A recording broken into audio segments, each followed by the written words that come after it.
안녕하십니까? 국민TV 쟁점토론의 이강윤입니다. 대입 수능시험이 일주일 앞으로 다가왔습니다.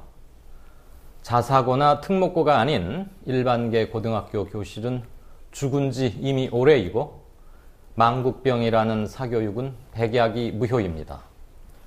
수능시험 때마다 난이도와 변별력 논란은 끊이지 않는 가운데 학생들은 학생들대로 그리고 학부모는 학부모대로 피곤과 불행하다를 입에 달고 산 지 수십 년입니다. 이번 주는 입시제도와 교육 문제를 다뤄보고자 합니다. 두어 시간 남짓 토론으로 똑부러진 결론을 기대하기란 어렵겠습니다만 생각과 지혜를 모아보고자 합니다. 오늘 저와 함께 토론해 주실 분들 소개합니다. 먼저 이성권 한국교육정책교사연대 대표님 나오셨습니다. 네, 안녕하십니까? 안녕하십니까? 지난번 역사교과서 때 한번 뵀었죠. 네, 그렇죠. 네. 안상진 사교육 걱정 없는 세상 정책대안연구소 부소장님 모셨습니다. 안녕하세요. 네. 학부모시죠? 네. 네. 참교육을 위한 전국 학부모회 정책위원장 맡고 계시는 남영주 위원장님입니다. 네, 안녕하세요. 목동 에듀 앤 논술 대표 강사이시자 원장이십니다. 배윤호 원장 나오셨습니다. 안녕하세요. 특히 오늘 두 분께서 좀 격렬한 토론을 해주실 것으로 기대하겠습니다. 자, 저희가 EBS나 이런 데서 그 입시 문제를 분석하는 그런 과목별 선생님들 모임은 아닙니다만 그래도 교육에 오랫동안 직관적으로 일을 해오시고 하니까 또 일주일 정도밖에 남지 않았고 수능시험 해마다 쉽게 내겠다.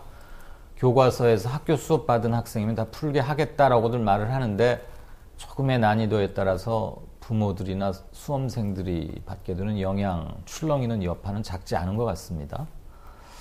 올해 수능 난이도 또는 변별력 어떻게 전망하시는지 차례대로 이 대표님부터. 네. 작년에도 물수능이니 해서 상당히 논란이 많았죠. 근데 전반적으로 현장에서 느끼는 수능시험의 난이도는 그렇게 쉽지는 않다 이렇게 보고 있습니다. 쉽다고 하는 것은 최상위권에 있는 학생들의 변별이 안 된다는 얘기고 또 한 문제만 틀려도 등급이 아래로 내려가고 또 두 문제 틀리면 다시 3등급으로 내려가는 이런 현상이 벌어지고 있기 때문에 물수능이라는 얘기가 나오는 것이지 대부분의 학생들은 수능시험을 쉽게 풀 수 있는 그런 실력들을 모두가 다 가지고 있는 것은 아니죠. 마치 일부 학생들에게 해당되는 내용들을 모든 학생들이 그렇게 느끼고 있느냐 호도하는 것은 옳지 않다 이렇게 보고 있고요. 올해 시험도 작년과 크게 다르지 않게 아마 난이도는 그런 정도로 유지될 거라고 봅니다. 다만 최상위권 학생들을 변별해야 되는 일부 대학에서는 그걸 어떻게 할 것이냐가 문제인 것이지 네. 그 이외에 아무리 시험이 쉽게 나온다고 하더라도 수능의 어떤 그 분포를 보면 대체로 2등급 이하 3등급부터는 역시 큰 변화가 없더라 해년마다. 그래서 올해도 역시 작년과 대동소이한 그런 시험이 될 것으로 여겨집니다. 예. 마치 오늘의 날씨는 어제의 날씨와 크게 다를 것 같지 않다. 우리 전 기상캐스터 여부 같은 건데 대체 듣고 보니 그렇네요. 네. 문제를 풀어야 하는 학생들, 그러니까 어느 계층에 초점을 맞추느냐에 따라서 탑 랭커에 있는 아이들에게는 쉽겠지만 그리고 문제 내는 사람은 쉽다고 내고 푸는 사람은 항상 어려운 거 아닌가 싶긴 합니다. 그렇죠. 그러니까 최상위권에서는 실수에 의해서 등급이 바뀔 수 있다라는 것 때문에 문제인 거고. 그게 더 아슬아슬하고 불합리해 그렇죠. 보이는 점도 어찌 있습니다. 보면 아주 지극히 불합리한 거죠. 실력에 의해서가 아니라 그날의 컨디션이나 운에 의해서 좌우될 수 있다. 실수로 등급이 갈린다면 현재 대학 입시 구조에서는 그 최저학력 기준이라는 게 있어서 네. 특히 논술 전형이나 어떤 그 학생부 종합 전형에서 역시 최저학력 기준을 요구하고 있는 것이 많기 때문에 최저학력 기준이 예컨대 뭐 최상위권 대학에서는 세 과목 1등급 이를테면 네. 아니면 두 과목 1등급 이렇게 이제 제시하는 경우가 많은데 예. 그거를 채우느냐 못 채우느냐에 따라서 기본적으로 전형의 대상이 되느냐 안 되느냐를 가르게 되거든요. 그것을 결정하는 게 등급인데 그 등급이 한 문제의 이 여에 따라서 갈릴 수 있다. 이건 좀 불합리하다. 이따도 얘기가 나오겠습니다만 한두 문제로 어느 학교에 가느냐 그리고 그 어느 학교가 마치 그 젊은이의 인생을 결정하는 것이냐 이렇게 받아들이는 그런 것들이 정말 너무 좀 폭력적이라는 생각을 합니다. 우리 안 부소장님은 수학 교사로도 계셨고 현직에 계실 때는 지금은 물론 이제 교단은 떠나셨습니다만 수학 수학 잘하시 어떻게 보세요? 일단 저는 뭐 이성권 대표님의 말씀에 참 전적으로 공감이 됩니다. 예. 수능이 쉽다는 게 사실 대부분의 학생과는 해당이 안 되는 부분입니다. 근데 아무래도 일반적인 언론의 좀 평가는 아마 좀 사뭇 다를 겁니다. 왜냐하면 지금 언론은 관심이 이제 1등급에 있기 때문에 특히 이제 1등급의 그 커트라인 점수가 몇 점이냐를 가지고 이제 물수능 이야기를 많이 합니다. 예. 그것을 봤을 때는 이제 가장 이제 측정이 좀 예상이 되는 게 이제 9월 시험, 9월 모의평가거든요. 근데 이제 9월 모의평가의 대부분의 평가는 쉽다. 굉장히 쉬운 수능의 기조를 그대로 유지한다라는 것이 좀 일반적인 견해인 것 같습니다. 9월 모의고사가 마지막 모의고사입니까? 10월이 있긴 한데 9월에 보는 것이 이제 평가원도 이제 평가원이 내는 마지막 시험이거든요. 예. 그러니까 평가원도 어찌 보면은 이제 수능을 앞두고 마지막으로 치는 모의고사라는 느낌도 듭니다. 그러니까 9월 시험과 수능이 매우 유사한 가장 실전 같은 모의고사다. 맞습니다. 네, 맞습니다. 우리 나 위원장님께서는 혹시 슬라의 자제분 중에 대입 뭐 이 근처에 누구 있습니까? 또는 치렀습니까 이미? 네, 이미 치른 애가 하나 있고요. 올해 예. 고3이 있습니다. 올해 네. 고3이세요? 네, 일주일 네, 뒤에 시험 치는? 네, 네.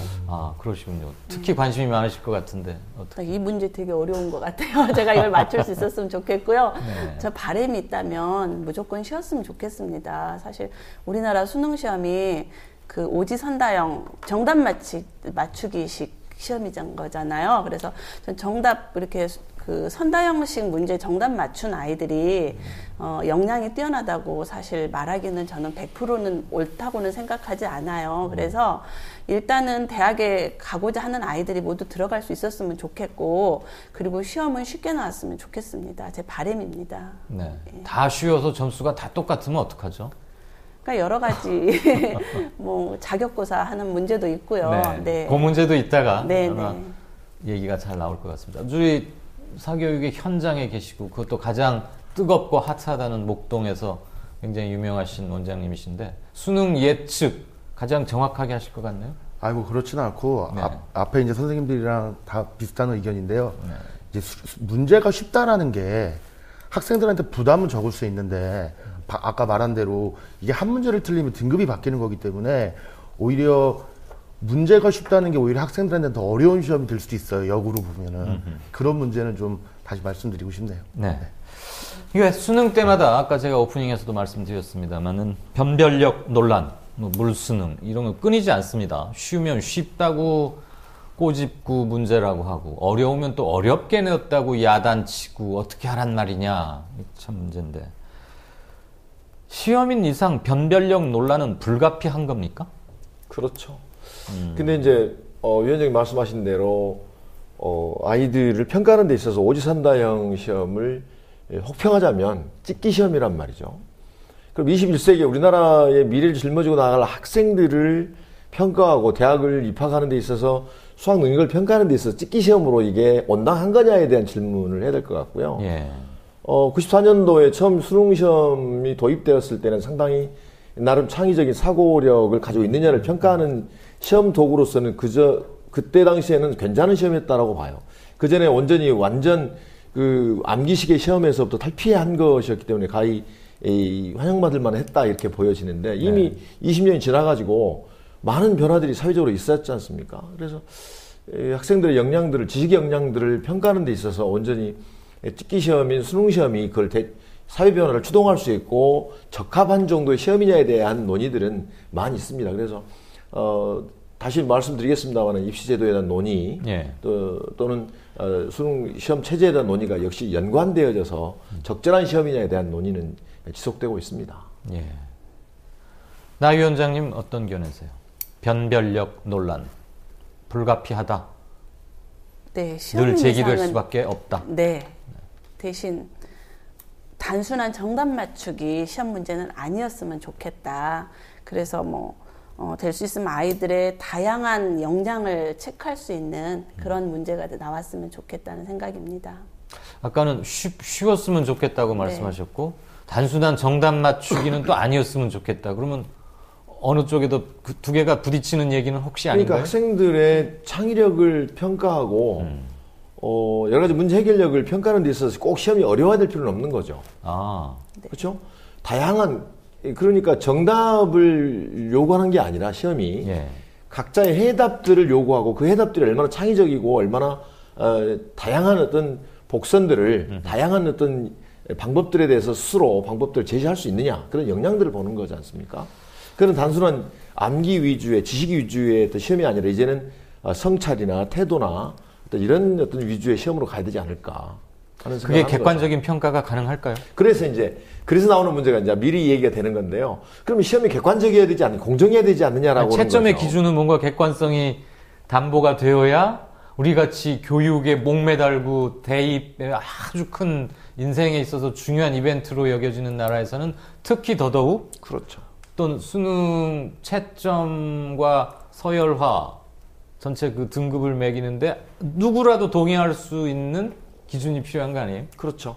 쌤, 그러니까 아까 입시 제도를 얘기할 때 대학의 서열화를 얘기 안 할 수 없는 거잖아요. 예. 대학이 이렇게 서열화되는 이 상황에서는 어떤 시험 문제를 갖다 놔도 그거는 변별력 문제가 나올 수밖에 없고요. 네네. 그래서 일단 입시 문제를 얘기할 때는 이 대학을 어떻게 개혁할 것인가의 문제가 같이 논의가 돼야 된다고 저는 예. 생각합니다.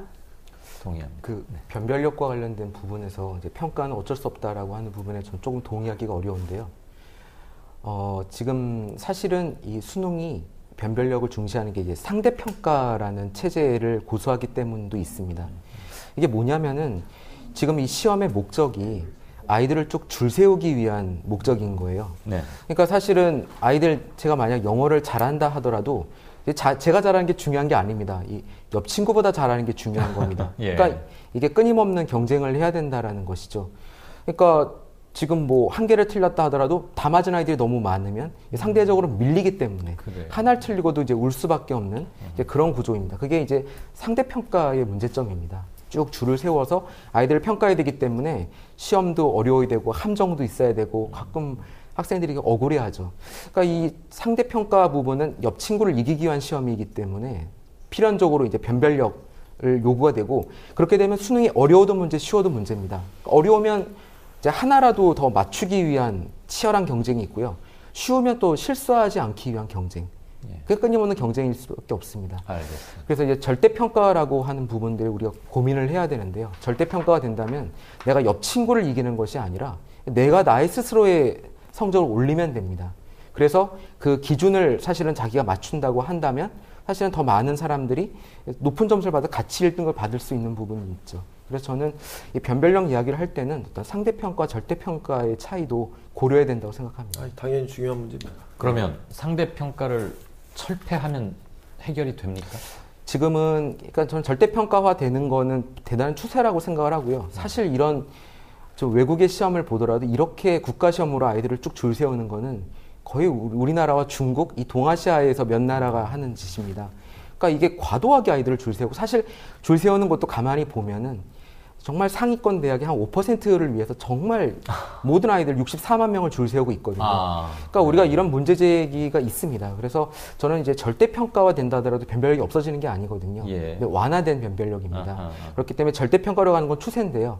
이제 다만 우리가 그동안 아까 말씀하셨지만 너무 촘촘한 대학 세열화 안에 있었기 때문에 갑작스럽게 절대평가를 도입하면은 혼란이 생길 수밖에 네. 없습니다. 그러니까 전반적으로 이제 영어가 시작이 되지만 사실은 이제 수학이라든가 다른 교과에도 적용이 될 것으로 저는 예상을 합니다. 배 원장님, 네. 그 말씀 지금 쭉 듣고 보니까 변별력 논란은 시험이라는 속성상 불가피하기는 한데 문제를 잘 내는 게 대단히 어려운 거군요. 중요하기도 하지만.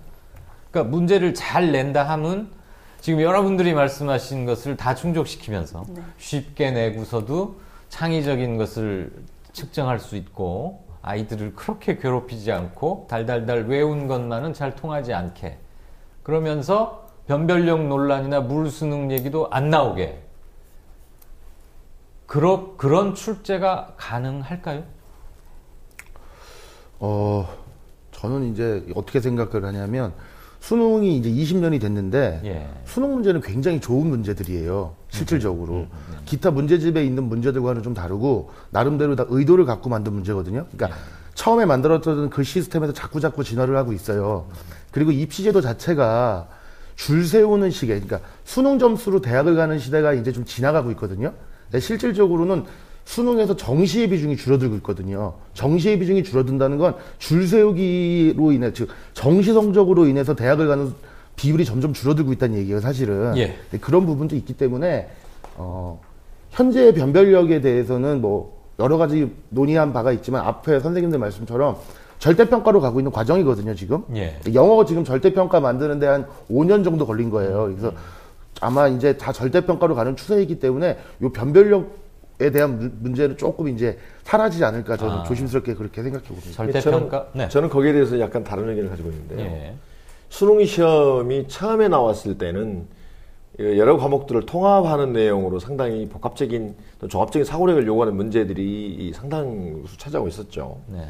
최근에 와서는 저는 이제 사회 담당인데요. 예. 사회에 포함되는 과목이 뭐 사회문화나 경제, 뭐 법과 정치 이런 과목들입니다. 그런데 시험 문제를 제가 직접 출제를 이렇게 들어가 보면 또 수능 출제. 네, 또 출제해 놓은 걸 보면 예.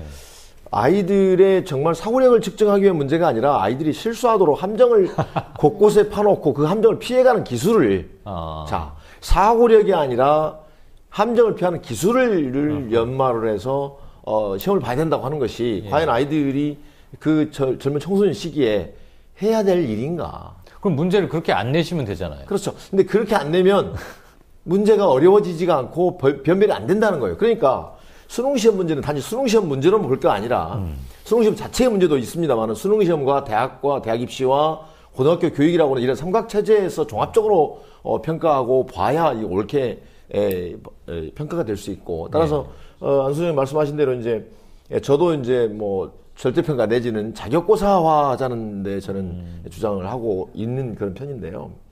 수능시험이 결코 나쁜 시험이 아니라고 얘기하는 것은 지식 위주의 시대에는 가능한 얘기였으나 이제는 지식 위주의 어떤 역량이라고 하는 것이 그 이외에도 좀 이따 이제 교육과정에 관한 얘기를 하겠습니다만은 지식 역량 이외에도 공동체 역량이라든지 뭐 감성 역량이라든지 여러 가지 역량들이 있거든요. 오로지 지식을 습득하고 그것들을 잘 기억해내고 그것들을 잘 기억해서 풀어내는 함정을 피해 나가는 기술을 가진 아이들이 높게 평가받는 그런 아주 단순한 시험에서가 아니라 여러 가지 역량들을 동시에 고려하려면은 시험 이외의 다른 요소들에 의해서 대학교 입학 전형의 요소로 삼아야 된다라고 하는 것이죠. 그래서 정시의 이 모집 인원이 대략 30% 정도로 많이 줄어들고 있습니다. 네. 수시에 뭐 70% 뽑는 건 다 아는 사실인데요. 수시 모집에서 뽑고자 하는 여러 가지 전형 요소 중에는 가장 중요한 고등학교에서 생활한 생활기록부를 보는 방법. 그다음에 논술로 전형을 하는 방법. 최근에 어떤 모대학에서는 논술을 없애기도 했습니다만 자고 그것이 어떻게 영향을 미칠지 다른 대학에 어떻게 파급 효과를 미칠지도 매우 중요한 문제입니다만은 그 이외에도 면접 유형으로 하는 대학교의 어떤 전형 유형 이런 여러 가지가 있는데 결국 그 과정에서 수능 시험의 역할이 줄어들고 있다라는 것은 가장 기본적으로 바람직한 현상이긴 합니다. 네. 그러나 여전히 30%는 예컨대 패자부활을 할 기회를 줘야 된다라고 하는 그런 명목으로 사람들이 많이 이해하고 있는데 사실은 저는 거기도 동의하기가 매우 어려워요. 사실은요. 3분의 1 정도에 해당되는 아이들을 위한 시험이라고는 하지만 모든 아이들이 결국 또 수능시험에 매달려야 되는 이런 패턴을 가지고 있기 때문에 3분의 1만 매달리는 시험이 아니라 전부가 매달리는 시험으로서의 기능을 하는 한 결국 아이들의 정상적인 발달을 돕는 데는 한계가 있지 않는가 그런 생각을 하고 알겠습니다. 왜 저 수능시험 마치고 나면 신문에 수능시험 문제가 공개가 되고 이렇게 보도도 되잖아요. 그렇죠. 제가 가끔 풀어 한번 읽어보거든요. 제가 요 시기에 학교 안 다닌 걸 저는 굉장히 다행으로 생각했었습니다. 아주 어렵던데 그걸 보고 물 수능이라 그러니까. 자, 수능 이야기는 어차피 뒤에 또 한번 나올 겁니다. 대입시 제도, 사회 체제와도 함께 나오니까 조금 미루고요.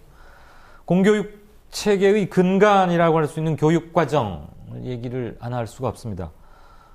지난달 하순이었나요? 교육부가 2015 개정 교육과정이라는 것을 발표했는데 그 핵심적인 사항 한 두세 가지, 서너 가지로 압축해서 이 대표님께서 좀 해주실까요?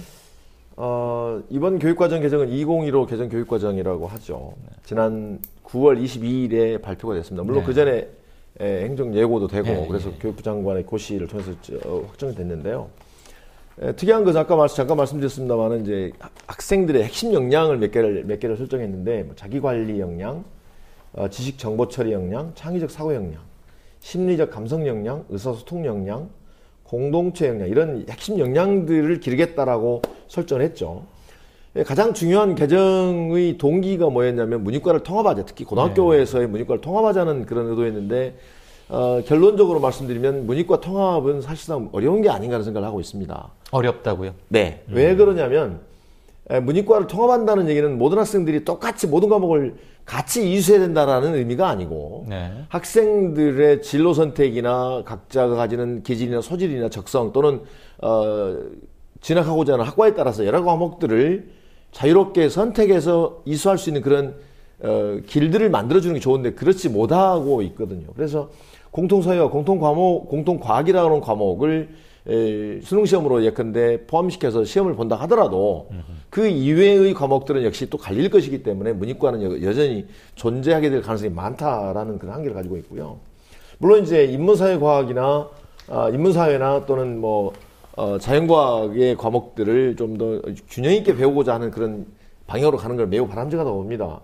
또 자유학기제를 뭐 중학교에서 설정을 하고 있고 이미 시행 단계에 와 있는데 이걸 통해서 꿈과 끼를 함양하겠다라고 하는 게 매우 중요한 거죠. 네. 그러나 이런 추상적인 구호보다는 학생들이 가지고 있는 모든 학생이 가지고 있는 탁월성이 있단 말이죠. 지금은 지식 역량만 탁월한 아이들이 성공할 수 있는 그런 시험으로서가 아니라 그 교육과정의 결과가 결국 시험으로 나타나게 되는 건데 결국 아이들이 가지고 있는 모든 아이들이 가지고 있는 각자가 가지는 탁월성을 개발해 줄 수 있는 것들이 필요하다 이렇게 봅니다.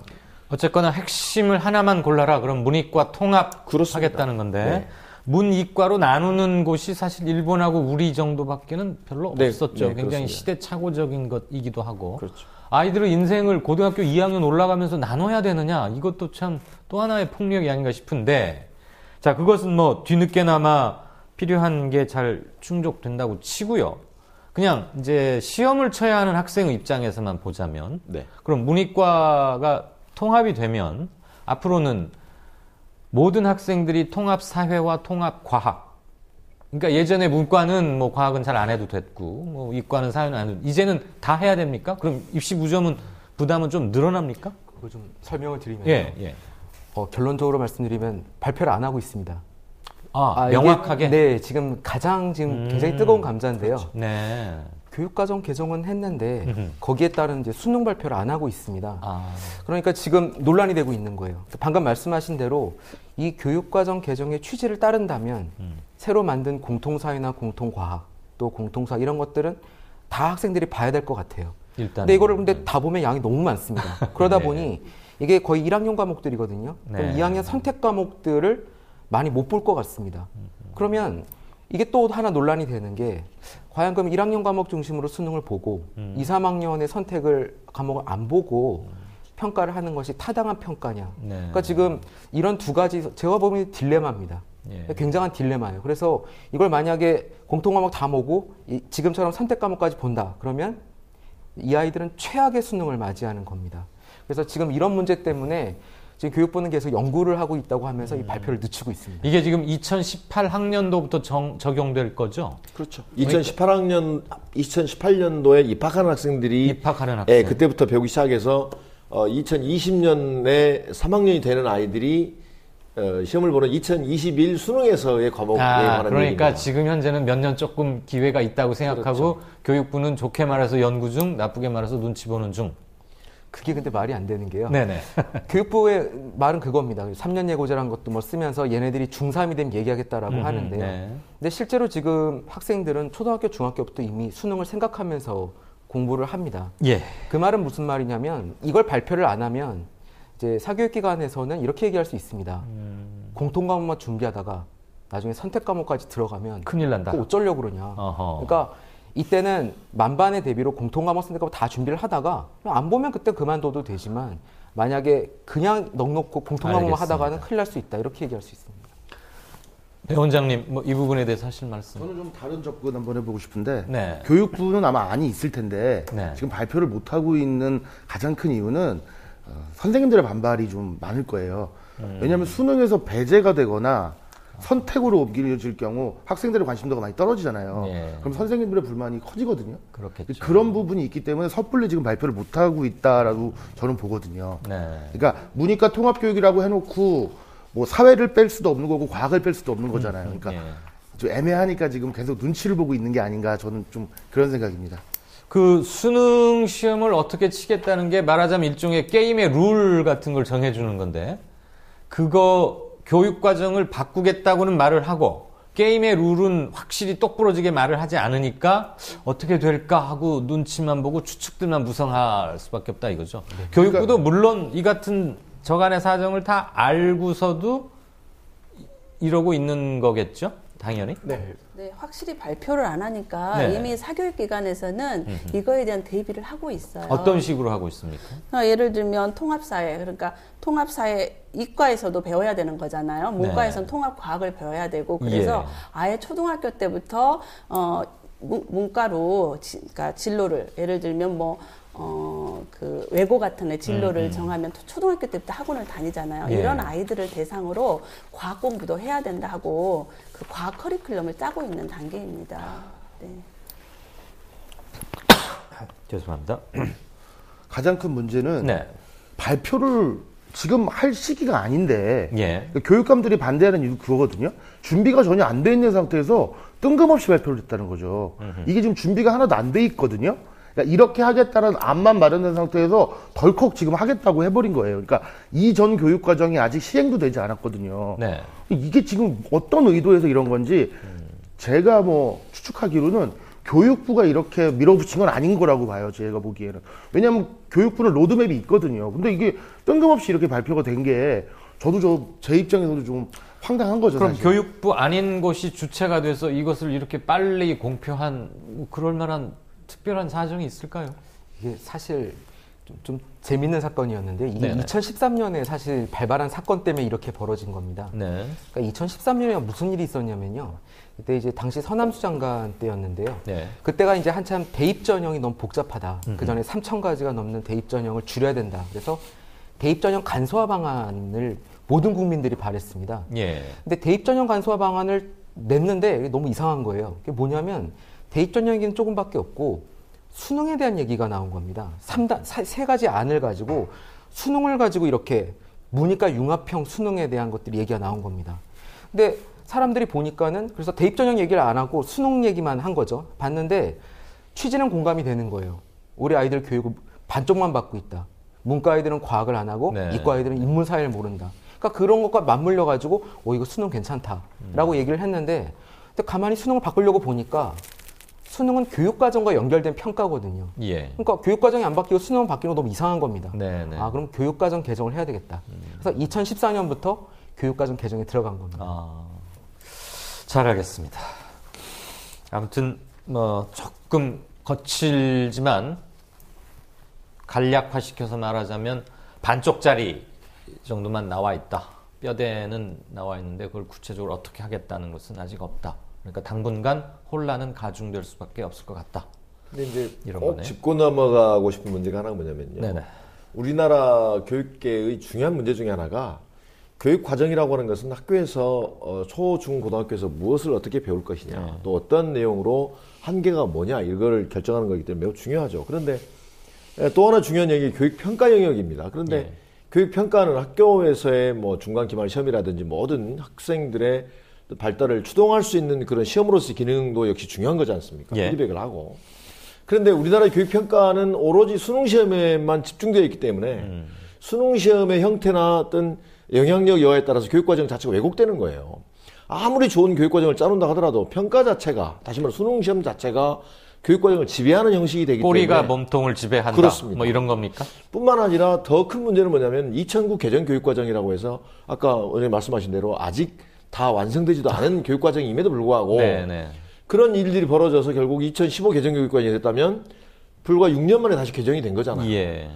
한 나라의 교육 과정이 6년 만에 다시 완전한 리폼을 한다는 얘기는 이거는 말도 안 되는 겁니다. 더군다나 가장 중요한 또 하나의 것은 뭐냐면 교육과정의 최종 완수자들은 선생님들이시잖아요. 네. 선생님들의 의견은 전혀 반영이 됐다. 안 됐습니다. 오로지 교육과정 연구자들, 대학교에 교육과정을 연구하는 분들, 그다음에 교육과정 평가원에 계시는 분들, 이분들이 주도적으로 계획하고 아주 일사천리로 진행한 연후에 그냥 공포를 시켰어요. 그래서 상당히 많은 반발들이 있었습니다. 반대도 하고. 알겠습니다. 적어도 현장의 의견들을 듣지 않는 것은 아주 불합리한 처사가 아닐 수 없습니다. 교육이 100년지 대계가 아니라는 것은 이미 더 이상 뉴스가 아닙니다만 6년 만에 교육과정을 또 한 번 크게 바꿨다.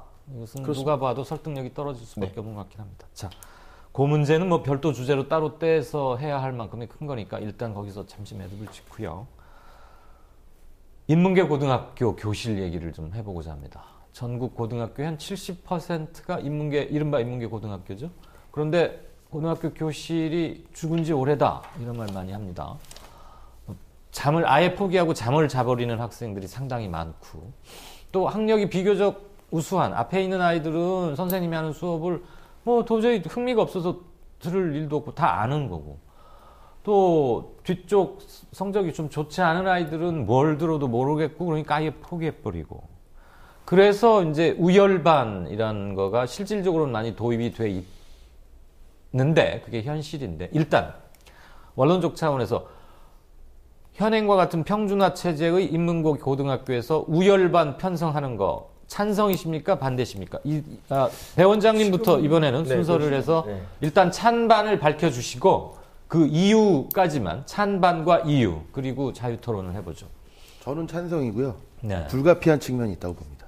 불가피하다. 네. 저는 반대고요. 단순히 그 암기력과 이해력을 바탕으로 시험 점수 가지고 우열반 나누는 것은 반대고요. 애들이 다양한 평가를 해서 거기에 맞는 교육이 이루어져야 된다고 보기 때문에 반대입니다. 네. 저도 반대 입장입니다. 예. 우반한테도 안 좋고 열반한테도 안 좋습니다. 아, 우열반 나누는 네, 게. 제가 실제 운영을 해보면요. 예. 우반 아이들은 본인들이 잘한다고 생각을 해서 저는 이제 수학에 대해서 좀 말씀을 드리면 예. 가장 편차가 크니까요. 음흠. 우반 아이들은 개념을 제대로 공부를 안 하려고 합니다. 안다고 생각을 해요. 음흠. 그러다 보니 문제풀이에 막 함몰을 하는데 제가 보기에 우반 아이들이라고 그렇게 높은 성적들이 아니고 깊이 있게 공부를 한 건 아닌데도 불구하고 아이들이 착각을 합니다. 그래서 저는 우반 아이들한테 나쁘고요. 열반 아이들한테도 나쁩니다. 열반 아이들은요 이미 열반으로 분류가 되면서요 공부에 대한 모든 희망과 하고 싶다는 의욕 자체가 다 꺾여버립니다. 아하. 그러니까 이미 굉장히 잔인한 예, 거예요. 예. 그러다 보니 얘네들은 그냥 포기한 반 아이들 모아놓은 것 같은 모양이 돼버립니다. 그러니까 패배자들이라는 것을 공식화시키는 거다. 공식화시키는 겁니다. 그러니까 지금 저는 우반한테도 안 좋고 열반한테도 안 좋다라고 생각이 됩니다. 이 대표님은요? 저는 반대입니다. 반대. 왜 그러냐면 지금 우리나라의 인구 구조를 보면 좀 다른 방식으로 좀 접근하고 싶은데요. 생산 가능 인구의 숫자가 계속 줄어들고 있습니다. 예. 20년 뒤에 우리나라가 정말 건강한 사회가 되려면 중하위권 소득을 실현하는 사람들이 세금을 잘 낼 수 있고 또 그들이 종사하고 있는 직업에 대한 자부심을 가지도록 해야 되는데 그렇다면 학교에서부터 모든 학생들이 자존감을 가질 수 있도록 만들어줘야 됩니다. 또 성취도가 학업 성취도가 좋은 학생들은 그렇지 않는 학생들을 좀 더 도울 수 있는 그런 마음 자세를 가질 수 있도록 해줘야 되고 또 성적이 안 좋다 하더라도 단지 성적이 안 좋을 뿐이지 다른 어떤 영역에서든지 내가 잘할 수 있다라고 하는 것을 보여줄 필요가 있는 거고 그걸 위해서 노력을 할 필요가 있는 거죠. 그래서 우열반으로 나누게 되면 지금 현재 우열반이라고 하는 것은 결국 수학과 영어에 있어서 수준별 수업을 말하는 것이잖아요. 예, 그런데 예. 이 정책이 결코 바람직하지 않다. 그런 연유로 그렇게 봅니다. 저기 나 위원장님께 하나 보충 질문 드릴게요. 지금 세 분은 명확한 반대시고 배 원장님 혼자 찬성이신데 우열반 나누지 않는 그냥 일반 교실에서는 포기해서 잠을 자버리는 아이들도 상당수 되고 딴 과목 공부를 하거나 아예 딴짓을 하거나 그런데 사실 고등학교 교실에서 선생님들에 의해서 예전처럼 그렇게 엄한 통제 이런 건 지금 불가능한 그렇죠, 그런 거 아닙니까? 네. 꼭 그게 좋다는 것도 아니지만 그럼 교사에 의한 학습 등등의 생활지도의 통제는 전혀 안 되고 있고 그런데 그런 분위기에서 수업이 제대로 진행될 리는 만무하고 그럼에도 우열반을 나누지 말고 그냥 이대로 굴러가야 한다 이 말씀이십니까? 저는 그 어떤 걸 가르치냐의 문제도 있다고 봅니다. 어떤 걸? 네. 그런 아이들을 서로 협력해서 어떻게가 말씀 도중에 네. 미안합니다. 어떻게가 아니고 어떤 걸. 네, 어떤 걸 어떻게 가르치느냐의 문제도 있다고 봅니다. 예를 들면 시를 한 편 가르칠 때요. 지금은 그걸 밑줄 그어가면서 솔직히 말씀드리면 밑줄 그어가면서 수능에 어떻게 문제를 풀 것이냐로 접근을 합니다. 저는 그것도 문제라고 생각하고요. 그걸 어떻게 시를 그러니까 문학적 감수성을 그러니까 이렇게 부추길 수 있는 그런 그러니까 수업이 돼야 된다고 보는데 그런 수업을 하는 데 있어서 서로 그러니까 잘하는 아이와 못하는 아이가 서로 협력할 수 있는 방법은 저는 교사가 끌어내야 한다고 봅니다. 근데 지금은 그렇게 하지 않고 있기 때문에 못하는 아이들이 자꾸 수업에서 소외되는 거죠. 그 너무 조금 이상적인 말씀은 아닌가 싶긴 한데 자, 세 분은 반대시고 한 분 찬성입니다. 배 원장님은 산술적으로 3배의 발언권을 지녀야 공평할 것 하네요. 말씀하시죠. 세 분 말씀이 다 옳은 말씀이죠. 맞는 말이고. 그런데 현실이 존재하잖아요. 학업량이 다른, 학습 태도가 다른, 목표의식이 다른 아이들이 한 교실 안에 모여 있잖아요. 그러니까 일반고 교실이라는 건 지금 어떤 상황이냐면 영재학교나 특목고를 떨어진 애부터 특성화고를 떨어진 애들, 그러니까 받아주는 특성화가 없어서 그냥 억지로 인문계에 온 애들까지 전체가 다 모여 있거든요.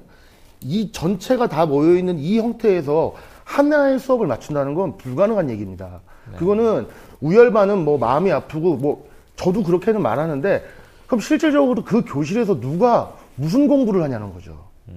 아무도 공부를 할 수가 없는 거예요. 아무도. 1등에 맞출 수도 없는 거고 30등에 맞출 수도 없는 거고 15등에 맞출 수도 없는 겁니다. 이상적으로는 다 맞는 말씀이긴 한데 실질적으로 아이들이 시험을 봐야 되잖아요. 중간고사, 기말고사도 봐야 되고 거기서 이제 그게 있다는 거죠. 저는 오히려 학교에서 시험을 보는 것에 적합한 반편성은 우열반 편성이 아니에요.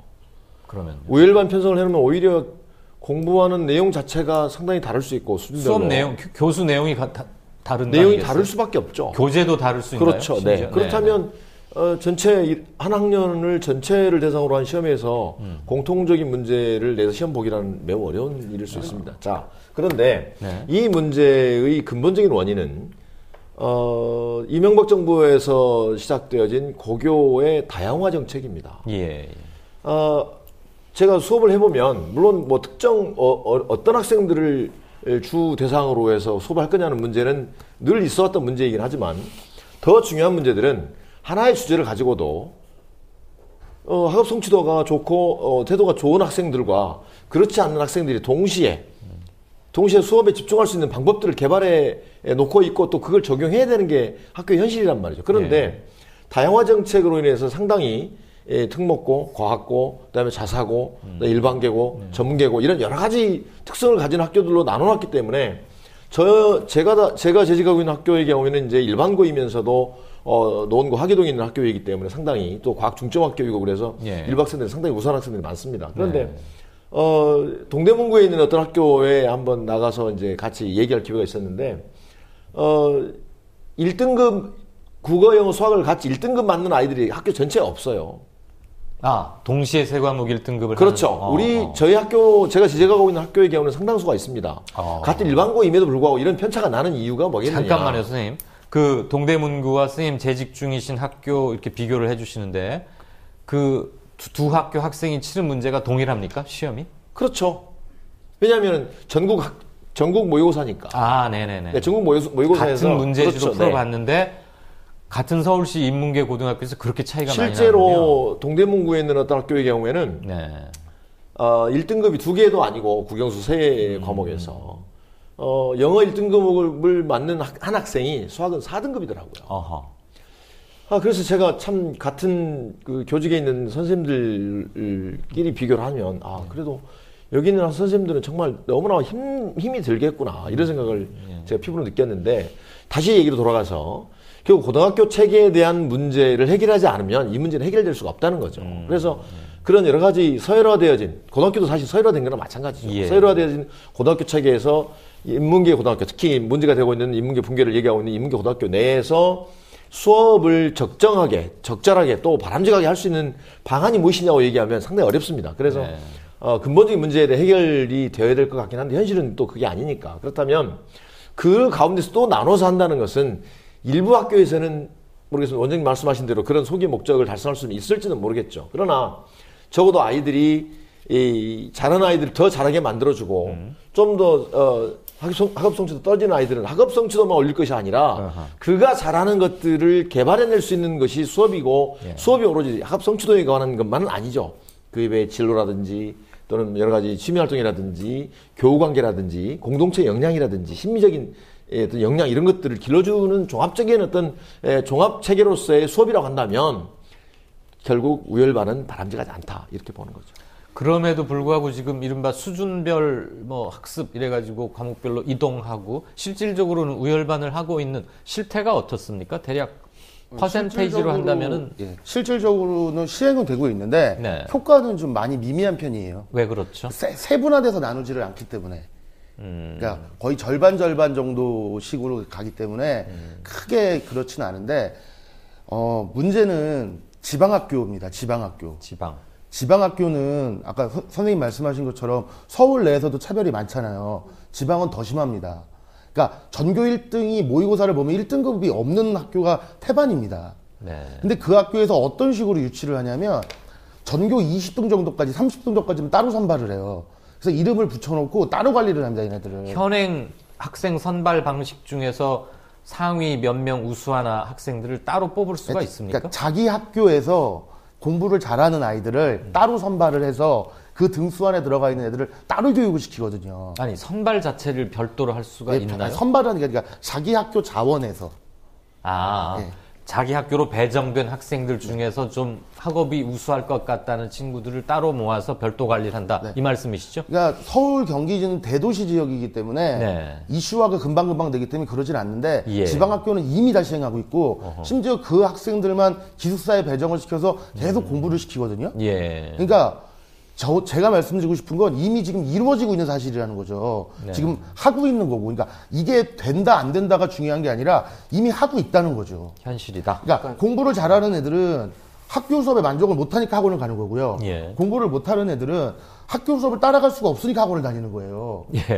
그럼 이게 지금 이거 그렇게 하는 건 안 된다라고 얘기하면서 어쩔 수 없다라고 얘기하면서 지금 아무것도 해결이 되고 있지 않잖아요. 그러니까 저는 좀 하자는 쪽인 거죠. 반론 누구 펴시겠습니까? 아니 지금 이게 원인하고 지금 어쩔 수 없는 좌우체이 섞으셔가지고 좀 헷갈리는데요. 말씀하신 원인은 이성권 대표님 말씀이 맞습니다. 그러니까 소위 말하는 특권학교라고 하는 영재학교, 자사고, 특목고, 특히 외고, 국제고 이 학교들의 비율이요 이제 5%가 됐습니다. 근데 5%가 얼마나 큰 숫자냐면요. 수능 응시생의 5%가 갖는 학교가 소위 말하는 서연고, 서성안이 중경 외시까지가 5%입니다. 그러니까 그 정도의 인원을 이미 특권학교라고 하는 고등학교에서 이미 다 뽑아가는 거랑 마찬가지입니다. 그러니까 단순 입학 정원만 따지자면 그러니까 외고, 과학고 등에 다니는 5% 상위 아이들이 그렇죠. 뭐 좀 모든 부모들이 보내고 싶어하는 비교적 유명한 학교 입학 정원하고 비슷하다. 이 말씀이세요? 그 정도로 고등학교 지금 서열 체제라든가 특권학교의 비율이 올라갔습니다. 뭐 옛날처럼 몇 명이 그냥 외고 가고 뭐 이렇게 과고 가고 이런 식이 아니라 너무 고등학교를 이명박 정부 때 그 학교들을 늘려놓으면서 이제 일반고를 탈출해야 되는 상황이 벌어진 겁니다. 이런 상황에서 일반고에 배정된 아이들한테 일반고한테 살아나라. 하면까 지금 방금 말씀하신 전교에서 20명 뽑아가지고 얘네들 살려보자 이러고 나머지 다 죽이는 이런 걸 하는 겁니다. 그러니까 저는 뭐 이렇게밖에 할 수 없지 않냐라고 했을 때 저는 그렇게 생각하지 않고요. 지금 고등학교 입학 전형을 보면 기가 막히게 되어 있습니다. 어떤 점이 그렇죠? 아까 특권학교 말씀을 드렸는데요. 이 학교들은 일반고보다 학생들을 먼저 뽑습니다. 선생님은 그 특권학교라고 지금 죄송합니다. 비공식 용어긴 하지만 뭐 외고, 과고 이런 데 말씀하시는 영재학교와 소위 부르는 말이 있긴 한데요. 그런 영재학교, 과고, 그러니까 특목고, 자사고 여기서 학생들을 먼저 뽑습니다. 먼저 싹 뽑아가고요. 남은 아이들을 데리고 일반고가 추첨을 하는 거. 그거 한 가지 불공정하고요. 두 번째 불공정한 거는 영재학교, 과고 여기서는 다 자기 나름의 입학 전형을 시행합니다.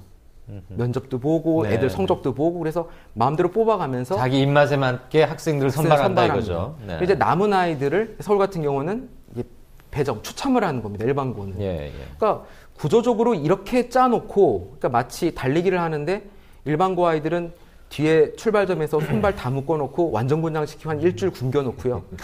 자서고 특목고 아이들은 한 20m 앞에서 유니폼 입히고 막 잘 먹인 다음에 뛰라고 하는 이런 구조입니다. 그러면서 출발점이 다르다. 그 일반고한테 왜 못 따라잡느냐 이렇게 말을 하면은 저는 이건 굉장히 구조적인 폭력이라고 생각을 합니다. 그러면 그 폭력적 요소를 제거하려면 어떻게 해야 됩니까? 고입 전형이 공정해져야 됩니다. 방금 말씀드렸듯이 그런 학교들이 소위 학교들이 특혜를 받을 이유가 없습니다. 네, 네. 대학이 서울대가 잘한다고 먼저 뽑습니까?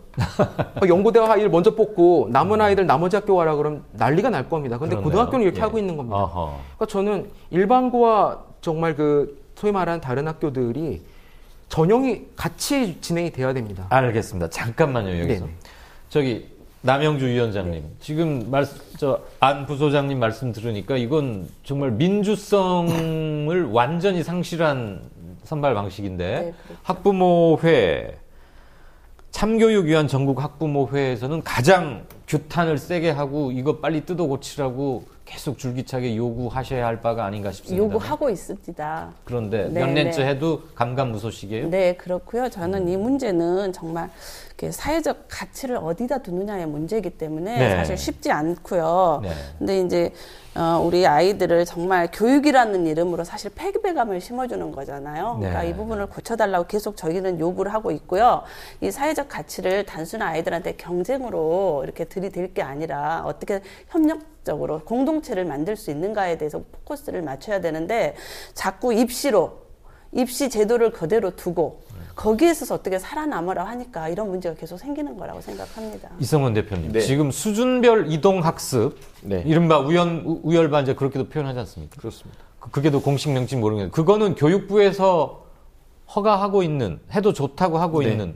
그래서 이제 교육이 그런 거죠? 포퓰리즘에 의해서 지배당한 한 사례가 되겠습니다. 그래서 이게 처음에 수준별 수업을 위해서 수준별 교재를 만들고 또 학업성취도가 떨어지는 학생들을 위한 이 김책 만들고 그랬었는데요. 이게 지금 몇 년 전에 이제 그 시행 초기에는 상당히 많은 지원도 되고 여러 가지 예컨대 3반을 5반으로 쪼개서 운영을 하려 치면 예. 2반의 선생님이 더 필요하시잖아요. 아, 그래서 그렇겠네요. 인건비를 이제 지원을 해주고 그랬었는데 학교에서는 이 관리하기 힘든 거예요, 이게. 학교 교실 여건도 그렇고 학생들을 이렇게 수준별 수업을 한 연후에 또 시험을 보는 것도 상당히 쉽지가 않고 그래서 지금은 신용만 하고 있는 학교들이 많은 걸로 제가 알고 있습니다. 그래서 교육은 교육답게 이루어져야 되지 정치적으로 이해되고 포퓰리즘으로 이해되는 이런 교육은 이제 그만하자는 게 제 생각입니다. 이명박 정부 때 수준별 이동 학습을 도입할 때 네. 권장 사항이었습니까? 허가 사항이었습니까? 아니면 의무 사항이었습니까? 아니죠. 우열반을 나눠서 해라 합니까? 아니면 해도 좋다라는 겁니까? 학교에서 지원을 하죠. 그래서 몇몇 학교들에게도 허가를 해줬습니다. 허가? 예, 그래서 수준별 학습을 일단 모든 과목에서 하는 학교, 한 과목만 영수만 하는 학교, 예, 일부 과목만 하는 학교 이렇게 나눠. 이런 걸 다 교육청에서 일일이 허가를 내줬습니까? 그렇죠. 지금도 그렇습니까? 지금도 여기 마찬가지죠. 네. 근데 이제 저는 기본적으로 예. 이 수준별 수업이나 이런 모든 어떤 교육과 관련된 제도나 정책이나 방식이 정말 교육적인가에 대한 논의가 가장 먼저 필요하다고 봐요. 알겠습니다. 자, 조금 비슷한 얘기인데 우열반의 연장일 수 있습니다만 초점은 조금 다릅니다. 흔히들 수포자 이런 말 합니다. 수학 포기생들, 수학 포기자. 사실 한 과목 때문에 뭐 문과, 이과에서 이과를 못 가야 한다거나 자기 인생의 일부를 포기한다 또는 결정한다는 것만큼 넌센스도 없는 것 같지만 수학, 특히 여학생들한테는 많이 가혹한 과목, 지금도 그러지 않을까 싶은데, 무슨 수학 올림피아드니 뭐니 나가보면은 한국 학생들이 그러니까 일반 학교에서 배우는 수학 학습량과 수준은 굉장히 높은데, 수학 올림피아드 나가보면 뭐 그렇게 신통치는 않은 것 같고, 대학 들어가면은 아예 수학은 꼭 필요한 몇몇 학과 말고는 쳐다도 안 봐요. 그러니까 대학 들어갈 때까지만 필요한 대표적인 과목 중에 하나가 수학이 아닌가 싶은데, 저 수학 교사이셨으니까요. 우리나라 수학 과목 학습량, 그다음에 고등학교, 중학교, 고등학교까지 가르치는 수준, 전 세계에 견주어봐서 무슨 잣대가 있을지는 모르겠으나 어떻게 평가하십니까? 너무 많습니까? 예, 뭐 세 가지로 말씀드릴 수 있는데요. 일단 수학 교육 과정의 양은 우리가 많습니다. 우리가 특히 이제 우리는 초등보다 중학, 중학보다 고등이 네. 수학 교육 과정의 양이 많습니다. 그래서 사실 우리나라의 고등학교 이과 아이들이 배우는 양은 상당합니다. 근데 왜 그렇게 우리나라만 고등학교 학생들한테 많은 수학을 공부시키려고 합니까? 두 가지 이유가 있는데요. 첫 번째는 수학이라는 교과를 우리가 변별력의 도구로 사용을 합니다. 그러니까 수학으로 가장 아이들을 잘 가를 수 있다는 거죠. 그러다 보니 수학을 많이 가르치고 아이들을 평가하기 워낙 좋은 도구니까 그렇게 활용을 많이 합니다. 그래서 수학으로 우수 학생들을 가르는 그 기준으로 삼기 때문에 수학을 많이 가르쳐야 된다는 게 있습니다. 그게 첫 번째고요. 두 번째는 조금 조심스러운 얘기인데 이번 교육과정 개정에 좀 참여를 해보니까요. 그 대학의 이제 수학 교수님들이 이 자기의 영역이 고등학교에서 빠지는 거를 감당을 못 하십니다. 엄청납니다. 그러니까 이 수학 고등학교의 교육과정에 대해서는 굉장히 많은 영역들이 들어와 있습니다. 네. 이게 수학 교육과정에 대한 문제고요. 이 두 번째는 사실은 평가의 문제가 또 있습니다. 교육과정은 사실 외국과 차이가 안 나는 부분도 있는데요. 우리가 아까 말씀드렸듯이 자꾸 이걸 변별력의 도구로 사용을 하다 보니까요. 수학이 수학을 위한 문제, 그러니까 수학만을 위한 문제, 그러니까 우리가 절대 일생을 통해 보지도 못할 문제들이 수학에서는 나옵니다. 예. 그러니까 이게 정말 수학을 위한 수학이 돼버리는 것이죠. 그러니까 수학을 많은 내용들을 가르치고 그걸 평가하려고 하는 이 수학의 평가의 문제점이 있고요. 마지막 세 번째 문제라고 뭐냐면 수학을 과도하게 사용합니다. 그러니까 대학에 갈 때 수학이 필요한 아이가 있고 덜 중요한 아이들이 있습니다. 그럼에도 불구하고 우리는 수학이란 잣대를 다 들이댑니다. 예. 그래서 우리나라는 사실 소설가가 되려고 하더라도 중상위권 대학에 가려면 수학이 가장 중요합니다. 예. 그러니까 정말 타당성이 떨어지는 것이죠. 그래서 저는 수학이 교육과정도 많고 평가도 어렵지만 또 이렇게 과도하게 모든 아이들에게 수학을 똑같이 요구하는 것, 이건 문제라고 생각합니다. 수학 과목 하나 때문에 자기 꿈을 포기하거나 또는 제한받을 수밖에 없었던 학생들이 들으면 분통 터질 노릇인데 상당히 많습니다. 지금이라도 당장 일테면 수학 교수들이 내 영역이 좁아질 것 같으니까 계속 고집한다거나 이건 학생에 대한 엄연한 횡포 같고요. 더군다나 누가 우수한지 어쩐지 변별력을 위해서 가장 편하고 좋은 게 수학이니까 많이 가르친다. 이거 역시도 이제는 여지껏은 우격다짐으로 해왔는지 모르지만 지금이라도 당장 그건 중지되어야 하는 거 아닙니까? 맞습니다. 수학에 대한 문제점은 굉장히 심각하고요. 이게 네. 더 증폭이 된 것이 영어 절대평가입니다. 어허. 영어가 절대평가되면서 이제는 그 과부하가 국어 수학 탐구인데 네. 국어나 탐구 영역은 사실 학생들의 부담이 그렇게 크진 않습니다. 예. 그러니까 수학에 더 몰리면서 아하. 지금 수학 때문에 온 나라가 지금 고통을 받고 있다고 그래도 과언이 아닙니다. 저희가 한번 조사를 해봤더니 그 통계 오류인데요. 네. 거의 1000명 가까이 해봤는데 99%가 우리 아이들이 고통받고 있다고 얘기를 해가지고 저희가 깜짝 놀란 적이 있습니다. 네. 문제는 이 수학 개선 운동을 하는데요. 이게 쉽지가 않습니다. 왜 그렇죠? 수학교육과정 이번에 개정 운동을 해봤는데요. 저희가 느끼기에는 아까 그런 대학 교수님들이나 그 수학을 연구하는 분들의 그 반발이 너무 강합니다. 우리 아이들이 아무리 수포자가 많고 어렵다고 하더라도요. 걔네들은 중요한 애들이 아니다. 결국 5%나 10%의 어떤 그 성공하는 아이들, 그 아이들을 우리가 키워야 우리나라를 먹여 살린다라는. 그러니까 정말 고등학교에서 뭔가 수학 한 과목을 뺀다는 것은 나라가 망할 것 같은 그렇게 얘기를 합니다. 국가 경쟁력이 저하되고 학력 저하가 돼서 우리나라는 뒤떨어질 것이다라는 논리가 횡행합니다. 그런 분들의 논리적, 제가 볼 때는 너무나 비논리적인데 그거를 명쾌하게 깨주는 사람이 없습니까? 아니면 논리적으로 취약하다는 걸 알면서도 기득권을 이용해서 고집을 피우는 겁니까? 수학은 이게 전문 교과 영역입니다. 그러다 네. 보니 이 부분들에 대해서 정확하게 비판하기가 어렵습니다. 그러니까 아무리 우리가 이런 생각을 갖고 있어도 수학 그 교수님과 했을 땐 전문 영역 얘기를 해야 됩니다. 그래서 저희 이번 단체가 그래도 이번에 좀 할 수 있었던 이유는 예. 정말 내부 고발자와 같은 그런 수학에 대해서 굉장히 깊이 있는 분이 저희가 그걸 끌고 나가셨거든요. 이 운동을. 그래서 이것들이 됐었지 그동안은 그냥 수학 교수님들이 무식한 소리 하지 마라 이러면은 이거 뭐 논쟁이 되는 게 아닙니다. 사실. 제가 도저히 다른 이해가 안 얘기를 되는데요. 하나 드려볼게요. 네네. 충청남도에 있는 모 대학에서 학생들을 뽑습니다. 그런데 그 학교는 흔히 말하는 유명 대학도 아니고 예. 그런데 바이오나 이런 아주 최신 그 학문 분야들을 가르치는 그런 학과인데 그 교수님 만나서 말씀 들어보니까 그 학교에서는 아이들이 들어오면 다시 가르치는 거예요, 처음부터. 고등학교에서 배웠어야 될 내용들 중에서 수학이나 과학에 관련된 기본적인 것들을 다시 가르치면 아이들이 잘 따라온답니다. 아하. 또 경기도에 있는 모 대학교의 경우에는 이것도 교수님께 직접 들은 얘기입니다. 아이들이 영어 공부를 해야 비즈니스나 이런 것들을 하게 될 텐데 영어 공부를 많이 안 하고 들어오는 학생들이 많대요. 그래서 일주일에 한 번씩 영어 시험을 본대요. 영어 단어 시험을. 그렇게 해서 다 이수하고 나가면 정상적으로 유명한 기업에 다 들어간다는 얘기입니다. 자, 무슨 얘기죠? 예. 결국 많은 양들을 학습해야만 된다라고 하는 것이 어찌 보면 대학교에서 고등학교보다도 많은 책임감을 전가하고 있는 게 아닌가 하는 생각이 들고요. 예, 또 하나 말씀드리면 일본에서 작년에 이어서 올해도 역시 또 노벨상이 나왔습니다. 예. 그래서 한편 부럽기도 하죠. 저는 이제 뭐 이공계는 아닙니다만은 왜 이런 일이 벌어졌을까 고민을 해본 적이 있어요. 네.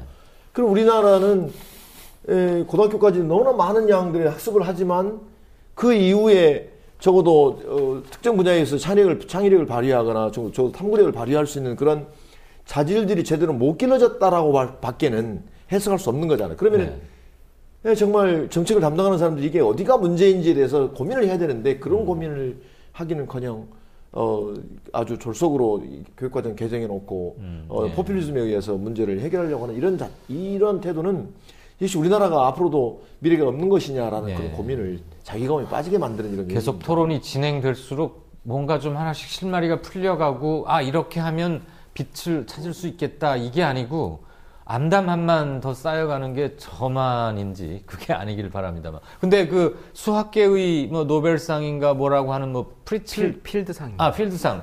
우리는 고등학교 때 그렇게 많이 아이들에게 수학 가르치고 하지만 그 상 언저리에 가본 사람 아직 한 명도 없잖아요. 맞습니다. 우리 아이들이 이 수학 교수들 좀 반성하셔야 되는 거 아닙니까? 예, 저는 우리 아이들 고등학교 아까 올림피아드 말씀하셨는데 조금 사실을 바로잡으면 우리는 올림피아드 나갔을 땐 거의 상을 휩습니다.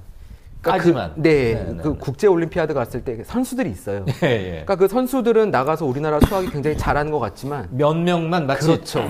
축구 국가대표처럼 맞습니다. 그러니까 이게 우리가 생활체육이 안 되고 국가대표만 잘하는 엘리트 것처럼 스포츠처럼 그 소수의 아이들은 잘하지만 실제 우리 학교 현실에서 지금의 아이들이 수학을 굉장히 잘하고 그래서 저는 잘하는 것도 중요하지만 굉장히 수학 교과를 좋아하는 것도 중요하거든요. 우리 아이들이 수학을요 정말 이거 이렇게 표현하면 좀 그렇지만요. 암덩어리, 죽음의 과목, 하기 싫은 1순위 이렇게 표현하는 걸 너무 많이 봤습니다. 아무튼 그러니까 수학이 문제임은 분명한 것 같습니다. 지금 굉장히 토론 열기도 뜨겁고 많은 발언 시간 이렇게 하시는 거 보니까. 자, 배 원장님. 영어 과목은 좀 형편이 어때요? 수학 얘기 많이 했는데 일테면 부모의 경제력이 곧 아이들 영어 실력이다. 이러는 얘기가 말도 안 되는 것 같지만 현실인데 언제까지 이런 말도 안 되는 현실이 계속돼야 합니까? 이거 정권이랑 교육부에서 영어 과목의 목적에 대해서 좀 방향을 잡아줘야 될 것 같아요. 그러니까 영어를 공교육 과정에서 영어를 잘해서 궁극적인 목표가 뭐냐는 거죠. 고3을 졸업한 학생이 영어를 배워서 나가서 회화를 하는 게 목적인지 아니면 원서를 읽는 게 목적인지 목표가 명확해야 되는데 목표가 명확하지 않거든요. 근데 지금 유아 때부터 영어 줄기차게 지금 사교육 쪽으로 나가는 건 전부 발음이에요. 그러니까 무슨 회화나 독해, 원서를 읽는 수준 이런 거에 대한 고민이 아니라 발음을 위해서 계속 어릴 때부터 지금 돈이 들어가는 거거든요. 그러니까 교육부에서 영어 교육을 어떻게 하겠다라는 목표를 잡아줘야 될 것 같아요. 만약에 실용적인 회화 정도, 배낭여행 가서 의사소통할 수 있는 걸 목표로 삼겠다고 하면 교육과정을 다 드러내야 되는 거예요. 지금 독해 위주로, 문법 위주로 돼 있는 걸. 근데 다 이걸 하려고 하다 보니까 학교에서는 방향 설정을 하기가 굉장히 힘든 거죠. 그러다 보니까 답답한 학부모들이 사교육 쪽으로 가게 되는 겁니다. 얼마나 답답한 일이 벌어졌었냐면요. 이전에는 수능시험에서 특기시험이 문항이 50% 점수에 해당되는 정도가 있었습니다. 굉장히 비중이 컸죠. 다시 비중이 줄어서 17문제로 줄었죠. 특기평가가 17문제 줄어서 원래대로 갔는데 결국 영어 교육의 목표가 무엇인지에 대해서 잘 갈피를 못 잡고 있다는 증거이기도 하고요. 같은 말씀. 또 한 가지는 절대평가를 실시하는 가장 중요한 목적이 뭔지에 대해서 밝힌 바를 반추해보면 사교육비가 너무 많이 들어간다는 거예요. 근데 지금 현재 공교육과 사교육의 어떤 대립구도, 병렬적인 대립구도가 지금 현재 교육 문제의 본질은 아니거든요. 지금 교육부 관리들이나 정책을 담당하는 사람들이 가지고 있는 이 의식 자체가 공교육과 사교육이 대립구도에 의해서 모든 문제가 발생하는 것처럼 알고 있고 그렇게 얘기하고 있는데 그렇지 않아요. 기본적으로 우리가 사교육을 하지 말자는 저는 얘기는 안 합니다. 사교육을 담당하고 있는 자들도 그분들도 다 선생님들이고 건전한 경제 주체이고 대한민국 국민이에요. 또 어찌 보면 지금 현재 일자리가 없는 상태에서 일자리의 상당 부분을 차지하고 있는 게 사교육인 건 이미 알고 있는 사실 아닙니까? 사교육을 없애자라는 얘기를 하기보다는 어떻게 하면 공교육을 살릴 것이냐 하는 얘기를 해야 되는데 자, 안 한다 말씀드릴게요. 사교육이 죽어야 공교육이 사는 게 아니고 그렇지는 않습니다. 그 50%를 영어에서 그 듣기평가를 할 때에 한날 1시에 듣기평가를 해야 되는 그런 그 모의고사가 있었는데 모든 고등학교에서 1, 2, 3학년을 각각 따로 같은 시간에 듣기평가를 치를 수 있도록 시스템이 되어진 학교가 없습니다. 다시 말하면 인프라는 구축해 놓지도 않고 먼저 그렇게 정책을 하라고 하면 다시 말하면 우리나라의 교육 재정 자체가 상당히 빈약한 건 사실이지 않습니까? 원래 대통령에 출마하면 다들 뭐 3 내지 5%를 꼭 쓰겠다고 얘기하는데 교육 재정이 뭐 제가 알기로는 1% 내외로 알고 있습니다만은 그런 문제가 해결되지 않는다면 다시 말하면 정말 교육을 우리의 미래에 대한 투자로 여기고 정말 교육적인 게 무엇인지에 대한 진지한 고민의 결과로서 정책이 나와야 되는데 늘 포퓰리즘이다. 이렇게 말씀드려야 되겠습니다. 알겠습니다. 이 관련해서 혹시 난 이 말은 꼭 하고 가야겠다. 저는 영어 절대평가에 대한 부분은 조금 반대 입장인데요. 사교육비를 세 가지 이유를 냈습니다. 그 중에 하나예요. 사교육비를 좀 줄인다라는 부분은. 근데 저는 그것도 일리가 있다고 봅니다. 영어 과도하게 지금 대학에서 좀 어려워지면서 지금 그 부분에 대한 사교육이 많이 붙었기 때문에 절대평가를 전환하는 건 좀 이유가 있었고요. 절대평가의 또 하나의 가치는 뭐냐면 이 공교육이 조금 더 좋은 아까 말씀하신 말하기라던가 쓰기 교육을 할 수 있는 여건을 마련해 준다는 겁니다. 지금 과도하게 상대평가로 하다 보니까 지금 EBS 지문을 외우고 빈칸 추론하고 별의별 짓을 다 하고 있거든요. 그러니까 절대평가로 바꾸면서 그 부담을 좀 줄여주면서 좀 더 선생님들에게 좋은 교육을 할 수 있는 여건을 마련해 준 겁니다. 그래서 저는 그 부분에 대해서 긍정적이라고 보고 마지막 세 번째 이유는 너무 과도한 경쟁. 그러니까 상대평가에서 얘를 0.1점으로 이겨야 되겠다. 이런 경쟁의 구도를 탈피할 수 있는 절대평가 이유가 있습니다. 그래서 절대평가 말씀하셨던 사교육비 말고도 다른 의미가 있다. 물론 그렇죠. 자, 배 원장님 우선 먼저. 이 수학은 학년이 올라갈수록 사교육이 많아지지만 영어는 학년이 올라갈수록 오히려 사교육이 줄어들어요. 이 모든 영어 사교육은 영유아 초등 때 다 집중됩니다. 일찍 시작해버렸기 때문에? 네, 그렇죠. 여기서 이게 다 집중이 지금 돼버리는 사교육이고, 그러니까 우리가 지금 알고 있는 사교육 시장 말고 빠져있는 게 뭐냐면 조기 유학 간 건 다 비용에 사교육 시장에 다 빠져있는 비용이거든요. 이 비용까지 합쳐지면 이게 어마어마한 비용이에요. 그러니까 이 부분을 국가가 어떤 정책적 목표를 갖고 이 정도만 알면 된다라는 가이드라인이 있어야 되는데 그게 없다 보니까 어렸을 때 발음을 잡아야 된다 그러고 막 여기에 너무 투자를 많이 하다 보니까 이상한 형태의 영어 교육이 나타나는 거거든요. 그 뭐 이명박 정부 인수위원장 했던 이경숙 씨, 뭐 RNG 뭐 이래가지고 한바탕 소동을 일으키고 뭐 그랬지 않습니까? 그 반기문 총장의 영어를 이렇게 블라인드 테스트를 해서 틀어주니까 되게 영어 못하고 촌스럽다 그러다가 그분이 실은 반기문 씨인데 그랬더니 그 강남 학원에 왔던 학부모들이 뻘쭘했다. 그건 이제 유명한 일화인데 지금 영어의 절대평가화 해서 좋은 점 지금 몇 가지 거론들을 다 거의 공통적으로 지적하신 것 같은데 차라리 우리가 도구 과목이라고들 일컫는 영어, 수학 또는 뭐 과학도 포함시킬까? 아무튼 그런 것들을 그냥 다 한꺼번에 절대평가 해버리는 것은 현 단계에서 불가능합니까? 영어만 할 게 아니고 수학도 해버리면 어때요? 가능하죠. 왜 안 합니까? 못 합니까? 지금 교육부에서는? 여러 가지 이해 당사자들의 이해가 걸려있는 문제입니다. 그것 때문에 학생들이 고통받아도 좋다고 또 뿐만 아니라 그것은 역시 교육 과정의 문제이기도 합니다. 또 이런 복잡한 문제들이 있어서 한꺼번에 충격적인 방법을 쓰는 것은 좋지 않다고 생각을 하고 있는 것 같아요, 보니까. 전 국민이 고통에서 해방될 수 있으면 그런 충격은 많을수록 좋은 거 아닌가요? 그렇습니다. 네, 그렇게 볼 수 있죠. 학생이나 학부형이나 모두 좋아한다면 당연히 그렇게 가야 되는데 근데 왜 이제- 수학을 왜 절대평가로 못 가죠? 지금 왜 어렵냐면요. 네.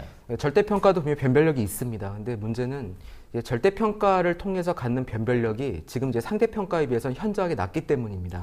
이렇게 쉽게 표현해드리면 이제 6개 영역이 있다라고 쳤을 때 각각이 9등급 절대평가다라고 하면 쉽게 말씀드려서 9, 6에 54, 54개의 등급이 이제 아이들의 차이가 생길 수 있는 건데요. 네.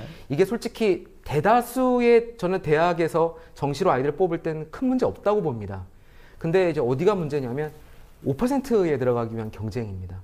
아까 소위 말씀드리는 좋은 대학, 굉장히 그 좋은 대학과 소위 선호하는 학과, 이제 여기의 학생들을 뽑을 때 지금의 그 절대평가로 갑자기 전환됐을 때에는 그것만으로 뽑을 수 없는 아이들, 그러니까 동점인 아이들이 너무 많이 양산된다라는 것 때문에 지금 사실은 그걸 적용하지 못한 겁니다. 그런데 네. 그 5%의 아이들이요. 예. 공부를 열심히 한 아이들이잖아요.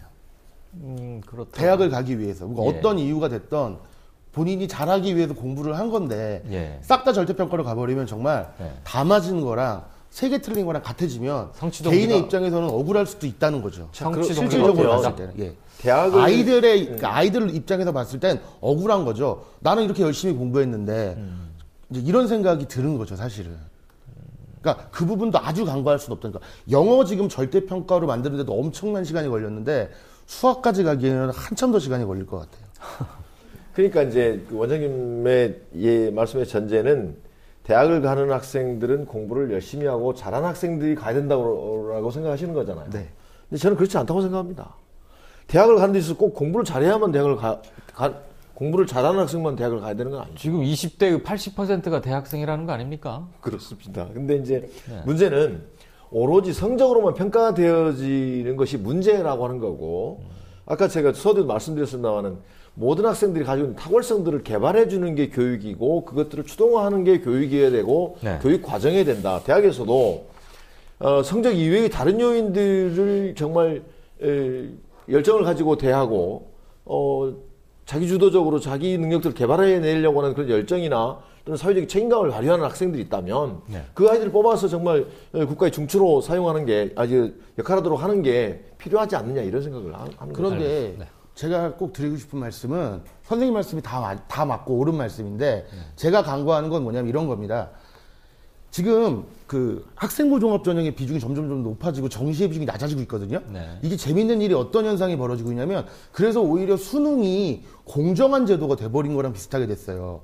그러니까 학생부 종합 전형이나 논술 전형은 가이드라인이 없고요. 왜 떨어졌는지 왜 불합격했는지가 명확하게 드러나질 않아요. 예. 그러다 보니까 어떻게 준비를 해야 되는지도 모르고 어떻게 해야 되는지를 모르는 거죠. 그러면 단순하게 그냥 나는 공부 열심히 해서 대학 가야겠다는 게 오히려 그 길이 점점 줄어들고 있는 이상한 일이 벌어지고 있는 거예요, 사실은. 그러니까 뭐 나중에 말씀드리겠지만 공무원 시험에 아이들이 몰리는 거랑 비슷한 거거든요. 그 룰이 가장 공정하다고 생각하기 때문이에요. 네. 그러니까 나는 특별히 교내 활동도 못했고 집안이 불우했고 뭐 이런 아이들은 학생부 종합전에 지원을 할 수가 없잖아요. 그럼 얘네들이 나중에 정신을 차려서 20대, 30대, 20대가 돼서 뭐 군대를 갔다 와서 다시 대학을 가려고 했을 때 이 방법이 다 없어져 버리면 얘네들이 갈 수 있는 구조가 없는 거예요, 사실은. 그러니까 이 부분도 좀 남겨놔야 된다는 거죠, 쟤네들이. 한 말씀만 드리면 네. 이제 원장님의 말씀이 저는 굉장히 일반적인 인식이라고 생각해요. 그러니까 수능을 이제 공정하게 여기는 분위기가 굉장히 많이 됐어요. 이게 왜 그러냐면은 이게 이제 대학 입학 전형이 가치가 있는데요. 가치가 이게 단계가 있습니다. 이제 공정성이라는 개념이 사실 가장 기본적인 거예요. 공정하다. 열심히 한 사람이 들어간다. 말씀하셨던 한 개를 더 맞는 아이가 더 좋은 대학에 들어가는 게 맞다라는 공정성이고요. 근데 이제 여기서 이제 더 나가면 그 뭐냐면 타당성입니다. 그러니까 타당성은 뭐냐면 근데 결국 그렇게 수능을 잘하는 아이를 뽑았더니 얘들이 정말 공부를 잘하는 아이 또 학문을 잘하는 아이가 아니더라는 거예요. 그러니까 대학도 이렇게 공정한 것만 따지다 보니 저는 공정하기로 따지면 학력고사도 공정하다고 생각합니다. 근데 글로 돌아갈 수가 없는 게 뭐냐면 그렇게 해서 잘하는 아이들 뽑아도 이게 잘하는 게 아니거든요. 그냥 공정하기만 한 거예요. 그러다 보니 이 공정성이 이제 타당성의 가치로 넘어가면서 이 타당성이 나타나는 게 학생부 종합전형입니다. 네. 그러니까 정말 대학이 봤을 때 타당한 아이들을 뽑겠다라는 거예요. 근데 문제는 뭐냐? 이 타당성에 대해서 동의가 안 되는 거예요.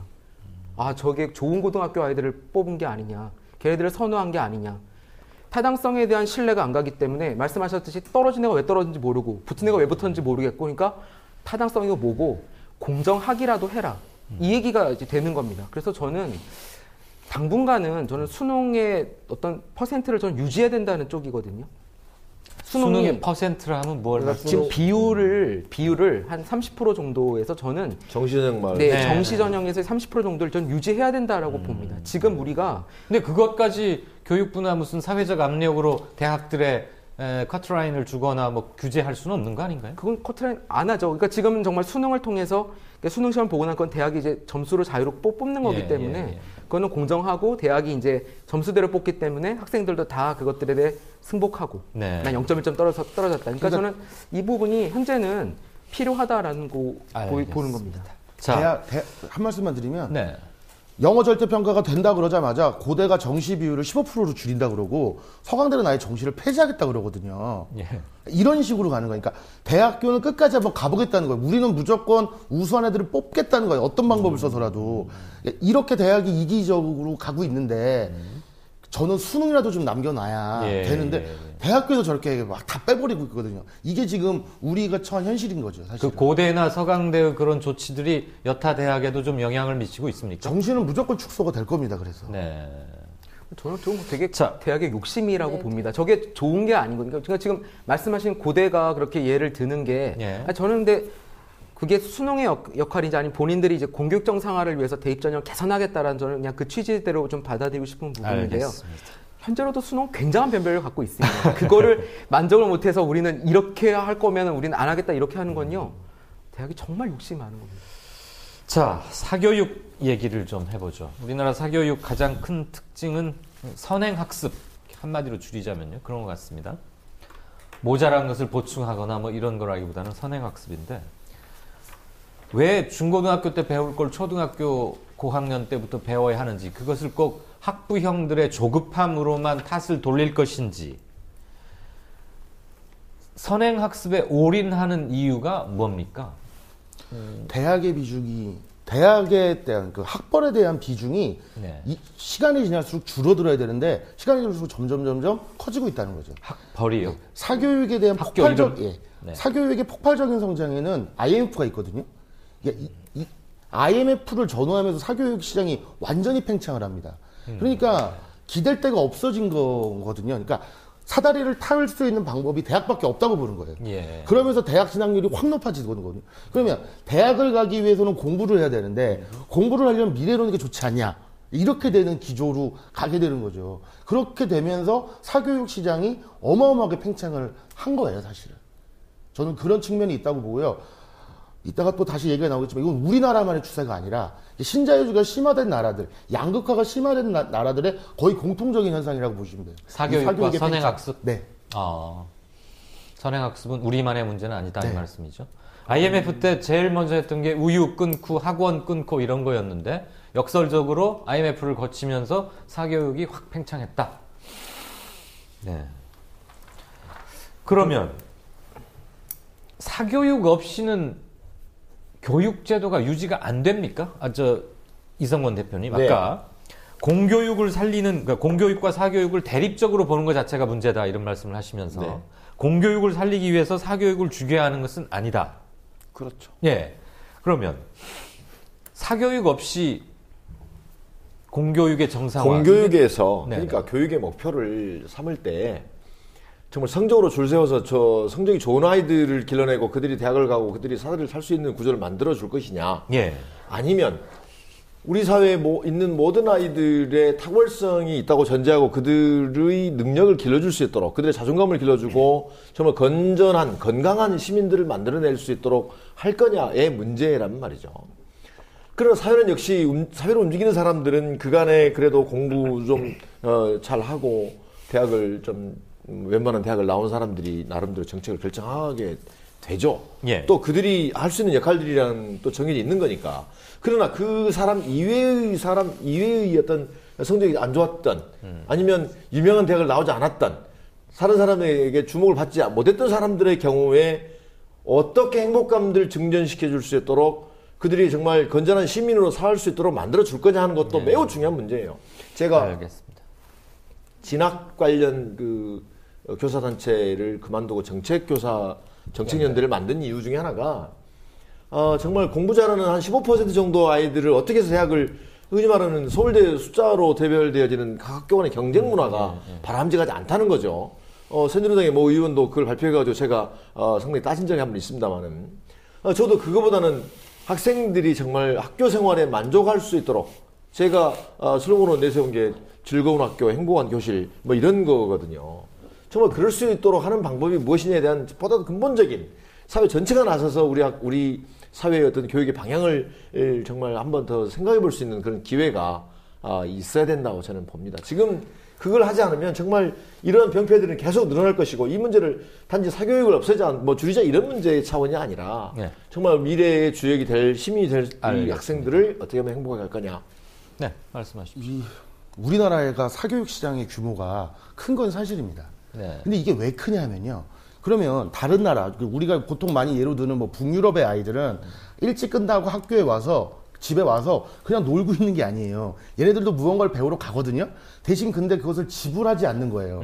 국가가 그런 시스템을 갖고 있기 때문에. 네네. 예를 들면 세금으로 다 해결하고 있다 이 말이죠. 초등학생들이 뭐 학원 폭탄, 학원 돌리기를 한다고 보통 얘기를 하는데 부모의 입장을 도덕적인 입장을 볼 수는 없는 거거든요. 우리 아이가 잘 됐으면 좋겠는 건 너무나 그 인지상정인데 우리 애가 어디에 자질이 있는지 보내보는 건 어쩔 수 없는 일이에요. 그런데 그것을 돈을 지불하고 하니까 문제가 되는 거죠.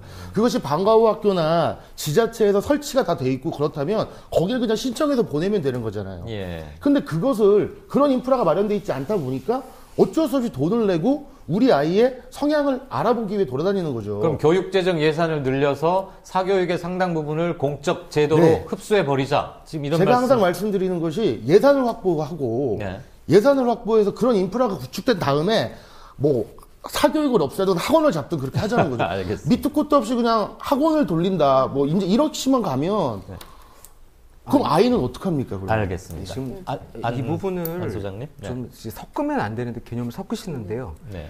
북유럽의 아이들이 입시 사교육 받으러 돌아다니는 게 아닙니다. 제가 말씀드리는 건 입시 좀, 사교육이 예. 아니고요. 그러니까 지금 말씀하시는 과외 부분은 활동 말 지금 그대로. 예체능과 관련된 그런 소질과 관련된 부분이에요. 예. 저희도 지금 그건 공교육에서 감당하면 좋습니다. 그러니까 조금 네. 더 아이들에게 예체능 관련 부분들을 풍성하게 해줄 수 있는 것들은 확충할수록 좋습니다. 근데 지금 문제를 삼고 있는 사교육은 지금 입시 사교육 부분이에요. 그것도 선행학습을 말하는 거죠. 그거 궁극적으로. 저는 선행학습이 세계 추세라고 말하는 건 전 처음 듣는데요. 아, 그래요? 선행학습은 절대 세계적인 추세가 아닙니다. 우리만 그렇습니까? 우리의 기현상입니다. 그럼 왜 그렇죠, 우리는? 이게 몇 가지 이유가 있는데요. 첫 번째는 저는 이제 우리 평가에 조금 이런 표현 쓰면 그런데 우리가 평가가 좀 되게 질이 낮습니다. 그러니까 뭐냐면 이 평가라는 게 표준화된 시험이고 그것으로 아이들 줄을 세우고 이런 시험이 그러니까 사교육을 통해 충분하게 대비가 이제 되는 겁니다. 근데 사실 이제 북유럽이나 미국이나 이런 데서 사실 사교육 붙기 어려운 이유는 네. 거의 다 평가가 교사별 평가고요. 그게 사교육 붙기 굉장히 어려운 구조입니다. 그리고 또 그 고교 졸업고사 같은 바칼로레아나 아비투 같은 걸 보더라도 굉장히 간단한 문제, 그 아이의 깊은 사고력을 요구하는 문제거든요. 그러니까 이건 사교육 감당이 굉장히 어려운 부분이 있습니다. 그리고 선행학습이 가장 많이 문제가 되고 있는 수학 같은 경우는요. 아까 말씀드렸듯이 우리나라 수학교육 과정이나 평가가 너무 과도합니다. 일단 그건 수학계 내부에서 대국민 무슨 사과 같은 걸 좀 하고 저는 해야 된다고 것 같아요. 봅니다. 그러니까 그러다 보니 지금 뭐 모든 과목의 선행학습이 문제되는 게 아니거든요. 예, 수학과 영어거든요. 예. 그래서 이 두 가지가 왜 그런가라고 했을 때 입시의 가장 중요한 변별 도구로 사용되고 있는 겁니다. 그래서 예.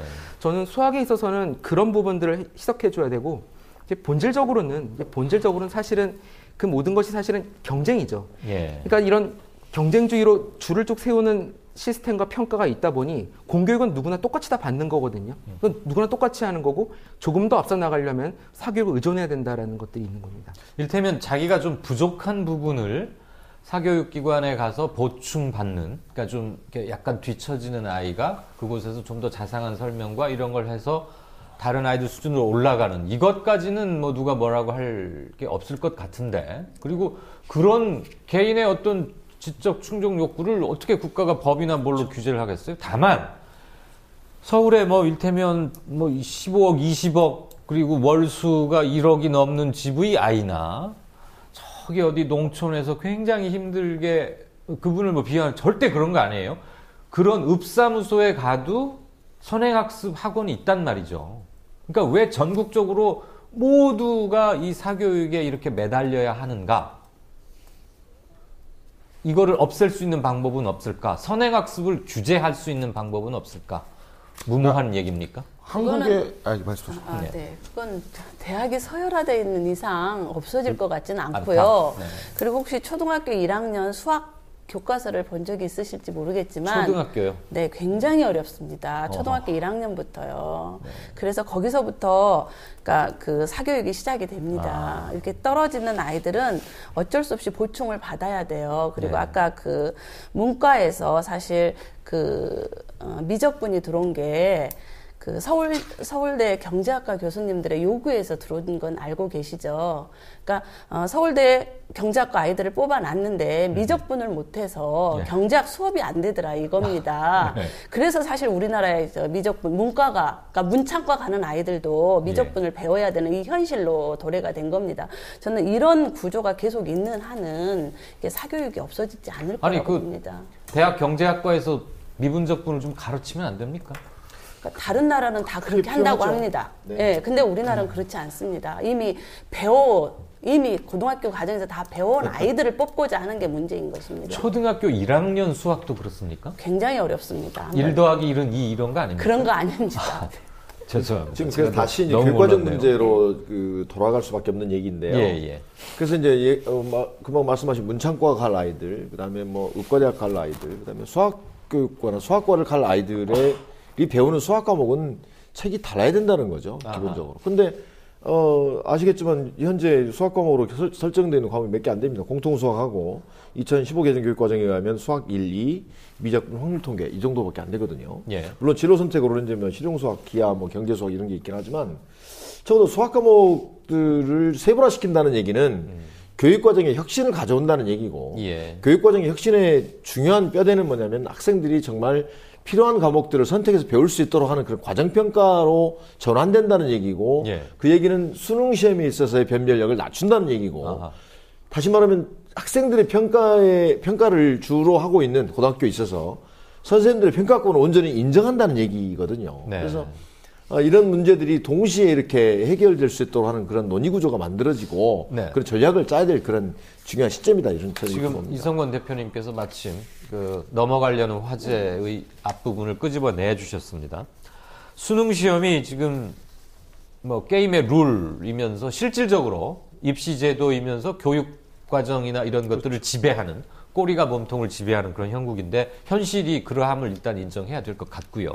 현실로부터 자유로울 수 있는 사람은 없지 않습니까? 팩트 앞에서는 누구나 다 겸허하고 겸손해야 되니까. 그렇다면 수능을 지금보다 더 쉽게 해가지고 그냥 대학 입학 자격고사 정도로 하자라는 주장이 있고 아니다. 이렇게 해서는 도무지 변별력이 안 되니까 좀 더 어렵게 변별력을 강화해서 실력 제대로 평가하는 시험으로 만들자. 이 두 가지 주장이 있습니다. 어느 쪽이 좀 강한지는 뭐 다들 공유하고 있겠지만 그거에 대한 입장 찬반을 좀 말씀해 주십시오. 저는 변별력이 강한 그리고 좋은 주관식 문제로 바꾸면 다 해결된다고 봅니다. 변별력이 그러니까 지금보다 좀 더 어렵게 하고 어렵고 그러니까 쉽고 어려운 걸 떠나서 난이도가 아니라 경쟁이 존재하는 한 변별력은 어디서나 생길 수밖에 없는 거거든요. 그리고 이게 확 쉬워지면 오히려 더 억울한 아이들이 생길 수 있으니까 주관식으로 전환을 시키면 저는 간단히 해결된다고 봅니다. 주관식으로 전환했을 때 채점의 공정성은 어떻게 그 부분에 대한 기준이 지금 되게 애매하기 때문에 이걸 전환을 못 시키는 건데 그 부분에 대한 연구가 이루어져서 주관식 스타일로만 문제가 바뀌어도 굉장히 많은 부분이 해결될 거라고 봐요. 그러면은 아이들이 공부할 양이 더 많아지고 그래서 사교육을 더 많이 받아야 하는 거 아닐까요? 그렇게 되면? 그런 문제, 그러니까 그것까지 사교육을 받겠다고 하면 정말 뭐 할 말은 없는 건데 유일한 대안은 지금 다시 어렵게 갈 수는 없는 거거든요. 다시 어렵게 갈 수는 없는 건데 쉽고 어렵고의 문제는 아니라는 거죠. 그러니까 대학을 가려는 욕망이 존재하는 한 쉽고 어렵고는 문제가 되지 않는다는 거죠. 변별력은 확보를 해야겠다. 선생님 말씀은 지금의 어떤 경쟁 체제나 그러니까 정답 맞추기 교육을 100% 인정하는 차원에서 말씀하시는 것 같고요. 지금 현재 대학에서도 창의 인재 전형이라고 그러니까 그 대학 입시 전형이 있어요. 그런 아이들은 그러니까 학교 성적이나 수능 성적 보지 않고 뽑습니다. 그런 네. 아이들이 대학 가서 공부를 오히려 잘한다고 저는 들었어요. 예. 그러니까 그렇게 간 아이들도 분명히 잘하는데 예. 그런 아이들은 단순히 경쟁 교육에 있어서 다른 공부를 한 거거든요. 나름대로 동아리 활동을 열심히 하고 다른 그 활동을 하면서 자기가 대학 갈 수 있는 방법을 찾아서 간 아이들도 충분히 할 수 있다는 걸 저는 인정을 좀 했으면 좋겠습니다. 알겠습니다. 안 소장. 예, 저는 수능 트랙을 좀 인정해야 된다라고 보고요. 수능 시험이 수능 네. 시험으로 대학을 가는 아이들의 비율이 좀 필요하다고 봅니다. 갈수록 줄어들곤 있지만. 예, 그 어느 정도의 비율을 유지할 수 있도록 저는 좀 도움을 줘야 된다라고 생각을 합니다. 예. 지금 저도 이제 학교에 있어 왔지만 학교에서 그 학교의 시험이나 이런 부분들에서 사실 좀 잘 못 쫓아가는, 반대로 학교 교육을 좀 힘들어하는 아이들이 있습니다. 네. 그런 아이들이 학생부로만 사실은 대학에 간다라고 했을 때는 방법이 없습니다. 그렇기 때문에 사실은 미국에서도 고등학교 내신과 관련된 부분이 있지만 또 SAT와 관련된 부분들을 사실은 같이 다양하게 조합해서 하는 거거든요. 저는 그래서 우리나라도 학생부 중심 전형은 중요하지만 저는 수능의 어떤 일정한 비중은 인정을 하고 수능도 나름의 분명히 이쪽으로 가는 학생들의 비율들은 유지해야 된다고 봅니다. 근데 이제 수능을 유지를 할 때 저는 각각을 좀 개선을 해야 되는데요. 수능에서 저는 자격고사가 되는 건 저는 그래서 반대입니다.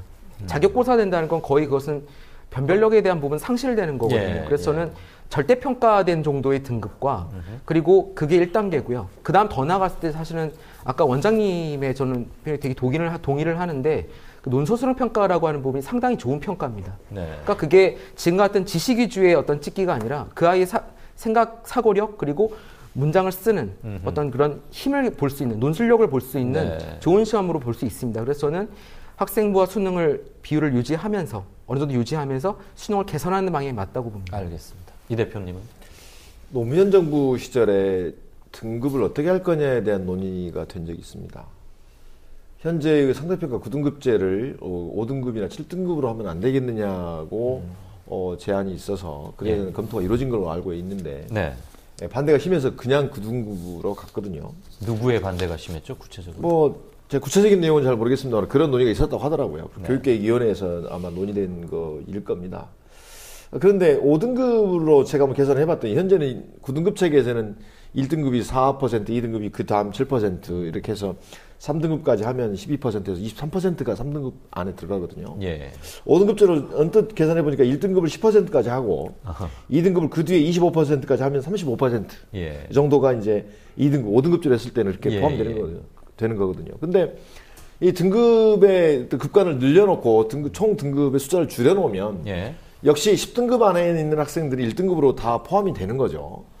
이제 수능 체계를 절대평가로 할 거냐, 상대평가로 할 거냐, 등급을 줄인 채로. 예를 들어 아니면 자격고사로 할 거냐에 관한 문제들의 가장 중요한 그 원칙이나 내지는 방향이라고 하는 것은 어떻게 하면 학생들을 고등학교에서 정상적으로 또 사고력을 길러줄 수 있는 교육으로 또 지식 위주보다는 정말 공동체적인 어떤 그 감각이나 또는 심미적인 그런 심미안들을 길러줄 수 있는 세계 시민으로서의 자질을 길러줄 수 있는 거냐 이런 건데 제가 보기에는 절대평가로 가는 것도 뭐 좋은 방법일 수 있겠죠. 예. 그래서 지금 현재 그게 어렵다면 상대평가를 급간을 줄여가지고 1등급이 10%라고 했을 때 그 아이들이 서로 차이가 안 나게 한다면 대학교는 분명히 그 이외의 방법으로 고르려고 하겠죠. 그렇겠죠. 네. 그 이외의 방법이라고 하는 건 뭘까? 고등학교 교육을 교육 과정에서 비롯된 여러 가지 자료들을 가지고 평가를 하려고 할 것이다. 네. 고대에서 이번에 이제 계속 이제 뭐 얘기 나왔습니다만은 수능 논술을 없애고 이제 이렇게 하겠다라고 하는 것도 결국에는 고등학교의 추천을 통해서 고등학교에서 이루어지는 교육 과정 평가를 좀 더 중시하겠다라고 하는 측면에서는 바람직하다고 봅니다. 왜? 네. 고등학교 교육을 좀 더 내실이고 정상화시키려고 하는 방향으로 분명히 갈 테니까. 그러나 네. 그것이 가지고 있는 여러 가지 문제점도 있을 수 있어요. 그래서 전체 입시 틀에서 보면 그것이 바람직한가에 대한 논의는 따로 있어야 되겠지만 적어도 고등학교 교육을 좀 더 정상화시키고 선생님들의 평가권을 온전히 인정하는 방향으로 가는 점에서는 바람직하다 이렇게 봅니다. 그래서 알겠습니다. 그런 논의들의 방향이 역시 맞는 게 아닌가 생각하고 있습니다. 어쨌거나 만약에 변별력을 확 지금보다 더 낮춰서 쉽게 해서 자격고사화 해 놓으면 일부 대학들은 어떤 식으로든 간출이 고르고 싶어 하지 않겠어요? 그래서 또 하나의 관문이 생기지 않을까. 이런 점은 있겠죠? 그러니까 서울대 같은 경우에 몇 년 전에, 2년 전에 정시에서 논술을 폐지했거든요. 네. 그럼 서울대에서 말하고자 하는 건 뭐냐면 수능 점수만 정시를 뽑겠다는 거예요. 네. 대신 수시에서 뭘 하겠냐면 구술 면접을 통해서 뽑겠다는 거거든요. 근데 이제 제가 그쪽 구술 면접 수업도 많이 하는데 예. 논술 문제가 오히려 훨씬 쉬워요. 구술 면접은 바로바로 보고 영어 제시문 수학 계산을 눈으로 보고 바로 가서 얘기하는 거거든요. 거기서 걸러내지는 거예요. 네. 그러니까 이게 대학교가 그런 욕심을, 국립서울대가 그런 식으로 뽑아가고 있잖아요. 어떻게든지 성적 좋은 애를 뽑아가겠다고 국립대가 그러고 있는데 다른 사립대가 다른 어떤 꼼수를 찾지 그냥 넘어갈 리가 없거든요. 그 부분은 네. 아까 저희 사회자님께서 자격고사 되면 대학은 또 다른 방법을 찾지 않겠냐고 말씀하셨는데 저는 그 부분은요 국가의 정책이 중요하다고 봅니다. 정책으로 규제를 그렇죠. 한다. 그런 그렇죠? 규제는 반드시 만들어야죠. 예. 네. 알겠습니다. 그 말씀을 왜 하지 않으시나 했었습니다. 자, 마지막 질문을 하나 드리면서 오늘 토론을 마무리하고자 합니다. 교육은 뭐 두말할 필요 없이 사회 체제와 그 공동체 구성원들의 인식의 반영 같습니다. 그리고 미래 가치를 어디에 설정하느냐하고도 밀접한 연관이 있을 것 같고요. 그래서 입시 제도와 수능을 쉽게 또는 변별력 이런 걸 아무리 한들 한쪽 축이 바뀌지 않는 한은 저는 공연불이 아닐까 싶은데 교육을 살리려면 사회 시스템이나 체제 이걸 궁극적으로는 어떻게 바꾸어 가야 할까? 마지막 질문으로 드리겠는데 자칫 길게 말씀하시면 아시겠지만 지루해지십니다. 아주 압축적으로 1인당 1분씩만 드리겠습니다. 네.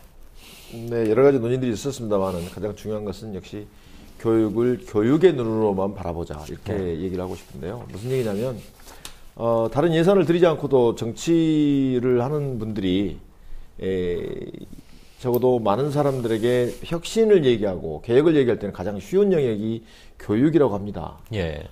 교육에 정치가 개입되면 정치를 위한 교육이 될 것이기 때문에 앞으로는 이런 정책을 논의함에 있어서 입시제도를 논의함에 있어서 저도 교육답게, 교육자답게 또 교육을 위한 어떤 차원에서 논의를 하는 것이 바람직하겠다 이렇게 보여집니다. 알겠습니다.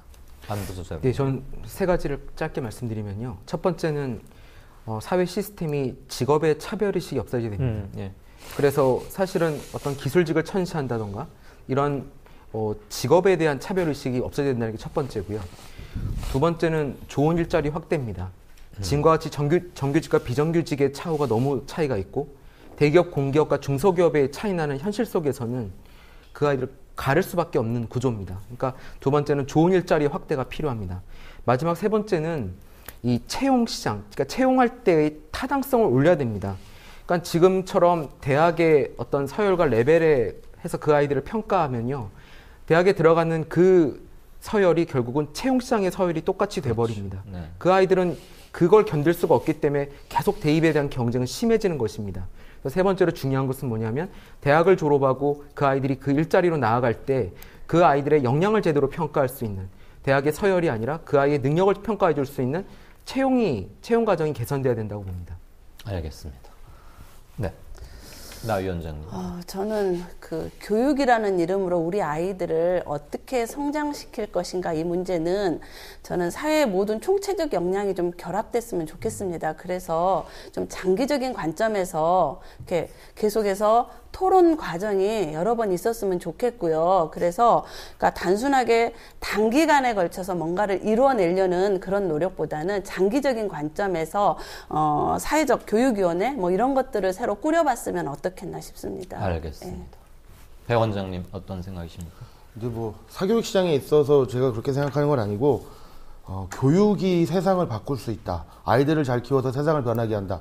되게 좋은 말인데 엄연한 현실이 존재하는데 너무 아이들을 그렇게 키우면 이 아이들이 이 정글에 나왔을 때 오히려 더 적응을 못할 가능성도 사실 있다고 보고 두 번째로는 내신을 잘하는 애들은 내신으로 대학을 가면 되고요. 네. 논술이거나 아니면 무슨 자기가 사고력, 창의력을 가진 애들은 그걸로 대학을 가면 되고 이것도 저것도 아닌 애들은 수능을 잘 봐서 가면 되는 거예요. 그러니까 대학교가 공정한 기회를 제공해서 그 중에 하나에 맞춰서 가면 되는데 아이들이 이걸 다 하려다 보니까 과부하가 걸리는 거거든요. 자기 성향에 맞추는 그것이 중요하다고 보고 세 번째로는 이제 가장 중요한 건데 지금 현재 중앙에서 통제하는 시스템이 이 교육부를 네. 없애버리고 예. 각 시도 교육감한테 모든 권한을 주면 이게 깔끔하게 됩니다. 왜냐하면 그걸 가지고 선거에 나오시잖아요. 네. 그렇게 되면 간단하게 해결되는데 이걸 중앙에서 통제를 자꾸 하려다 보니까 예. 정권만 바뀔 때마다 계속 교육 과정이 바뀌는 거거든요. 그런 문제도 좀 장기적으로 봐야 된다고 봅니다. 아예 교육부를 해체하고 네. 교육 자치의 원 정신에 투철하게 입각해서 자율권을 최대한 주자. 교육부를 해체하면은 교과서를 국정화할 수가 없습니다. 아주 좋죠. 그러니까 교육감이 선정하면 되니까. 그래서 좀 아마 힘들 겁니다. 네, 시청자 여러분 어떻게 보셨습니까? 저희가 이제 96분가량을 얘기를 했습니다. 네 분께서 우열반 이런 문제에 대해서는 확연히 다른 입장이셨고 사교육 필요성에 대해서는 예상보다는 오히려 덜 치열한 또는 필요하고도 부분적으로 인정하는 그런 말씀 주셨고 특히나 모든 이들의 원흉처럼 되어 있는 수학이 왜 이렇게 괴물처럼 한국에서만 클까? 많은 분들 궁금해 하셨을 텐데 우리 안 정책위원장님 말씀을 통해서 그중에 상당 부분은 해명은 됐다. 알게는 됐다. 그런데 분노는 여전히 더 남지 않을까 이런 생각도 하게 됩니다. 아이들이 10대 중후반 그 찬란한 꽃송이 같은 나이에 뭐 어느 과목의 점수 또는 뭐 이해력 이런 것들 때문에 자기 인생의 일부분을 중도 포기해야 한다는 것은 물론 두말할 필요 없이 비극이겠고 우리 기성세대에 의한 간접적인 부작위에 의한 폭력 아닌가 그런 생각까지 하게 됩니다. 직업에는 귀천이 없다는 말들을 입에 달고 삽니다. 그렇지만 자기 집에 돌아가서 자기 자녀를 앞에 두고 그렇게 말할 수 있는, 정직하게 말할 수 있는 사람이 과연 몇이나 될까? 그런 점에서 우리는 묘한 자기 모순, 이중적 가치관 속에서 사회체제도 왜곡돼 가고 그 왜곡은 심화돼 가고 그러니까 교육은 틈바구니 속에서 질식할 수밖에 없는 건 아닌가 그런 생각이 듭니다. 우열반 이 문제 하나만 가지고도 100분 토론 충분한 하나의 거리가 될 텐데 한 세 가지 것을 함께 얘기하다 보니까 조금 벅찬 감은 있었습니다. 토론자분들 많은 말씀 주셔서 감사하고요. 시청자 여러분 봐주셔서 대단히 감사합니다.